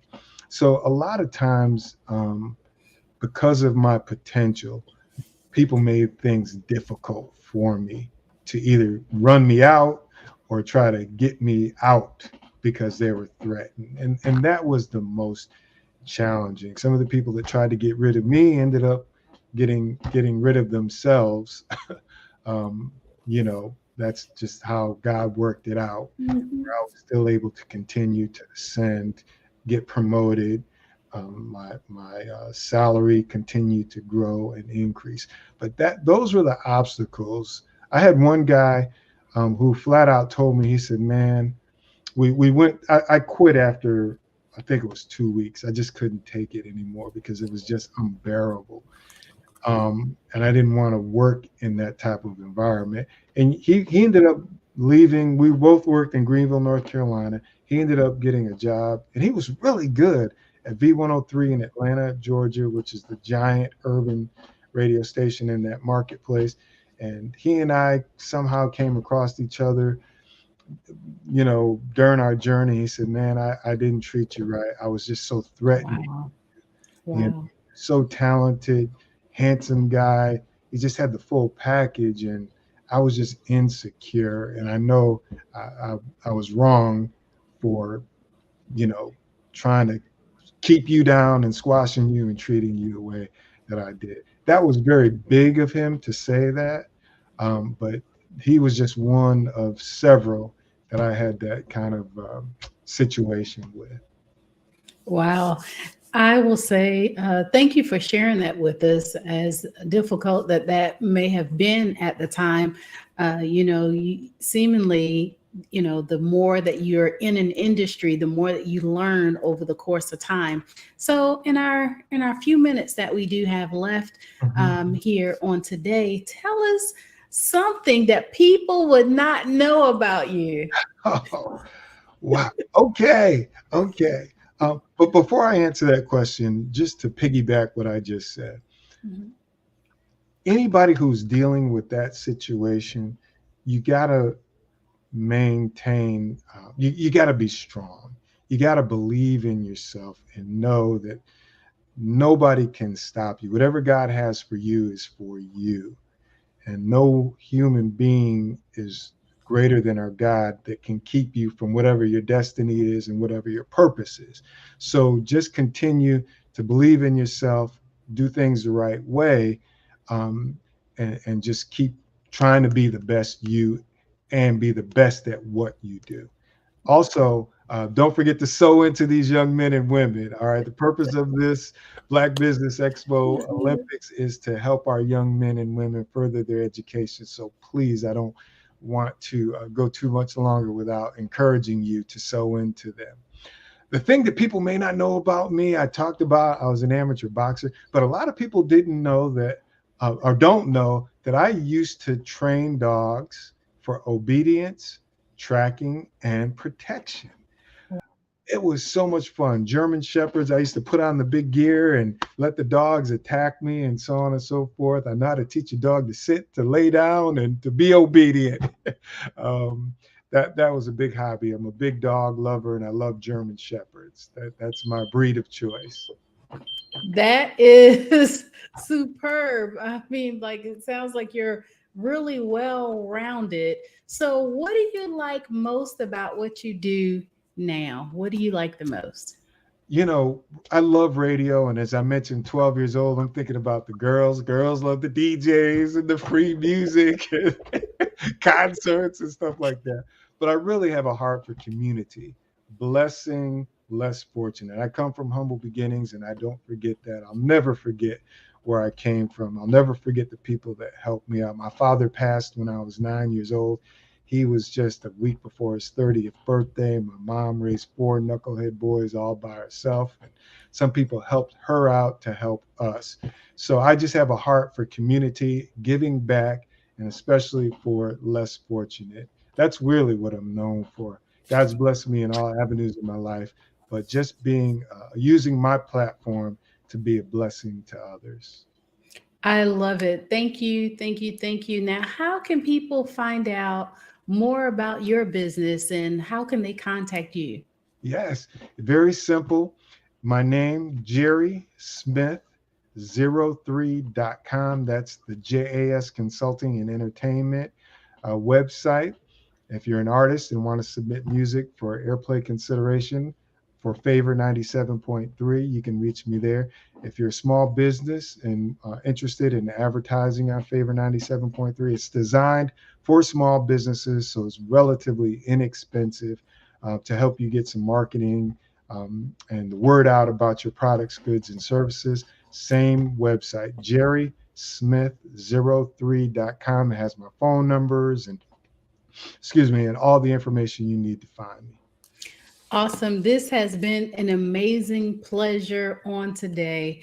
I will say that continue to keep going forward. I know that you will put him first in all that you do, and he will continue to send you back the blessings. So thank you so much for all that you are doing. And I will say this last thing, genius is common, and I'll see you on the other side. Thank you so much.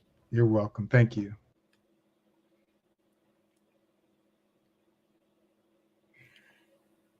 The Black Business Expo's mission is to raise funds for high school seniors going to college or K through 12 entrepreneurs. This expo is a fundraiser for students. You may go to www.blackbusinessexpousa.com to donate to the scholarship fund or use the Cash App on the screen, $BBXUSA.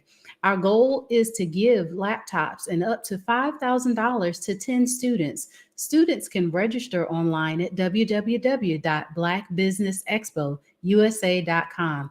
Every dollar counts. So we want to remind you to donate to the scholarship fund. And we want to thank our Black Business Expo USA sponsors for their generous donations. And they are NC 100, Moody Capital Partners, Suede Soul, Lotus Rich Coaching and Training, Carolina, Virginia Minority Supplier Development Council, Step Management, Barbara H. Smith, LLC, Margie McLean Foundation, Inc., Genius is Common, Earth Essentials, Melaine Shania Global, Executive Women's Success Institute, The Quality Coaching Company, Superwoman Business Services, Creative Force Studios, Lee Entertainment, Artistic App Design, and Black Business Expo USA. Genius is common, and I'll see you on the other side.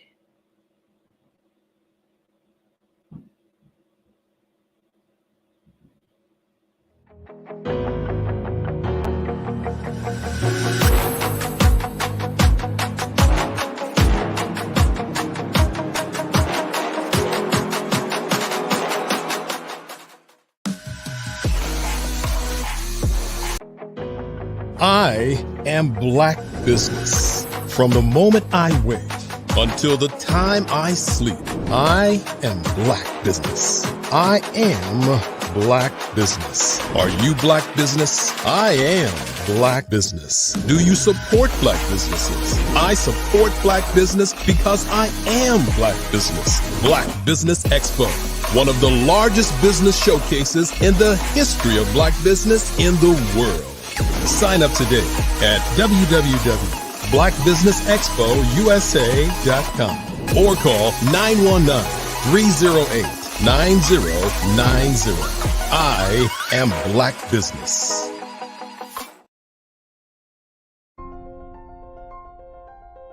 What if you could build your own city?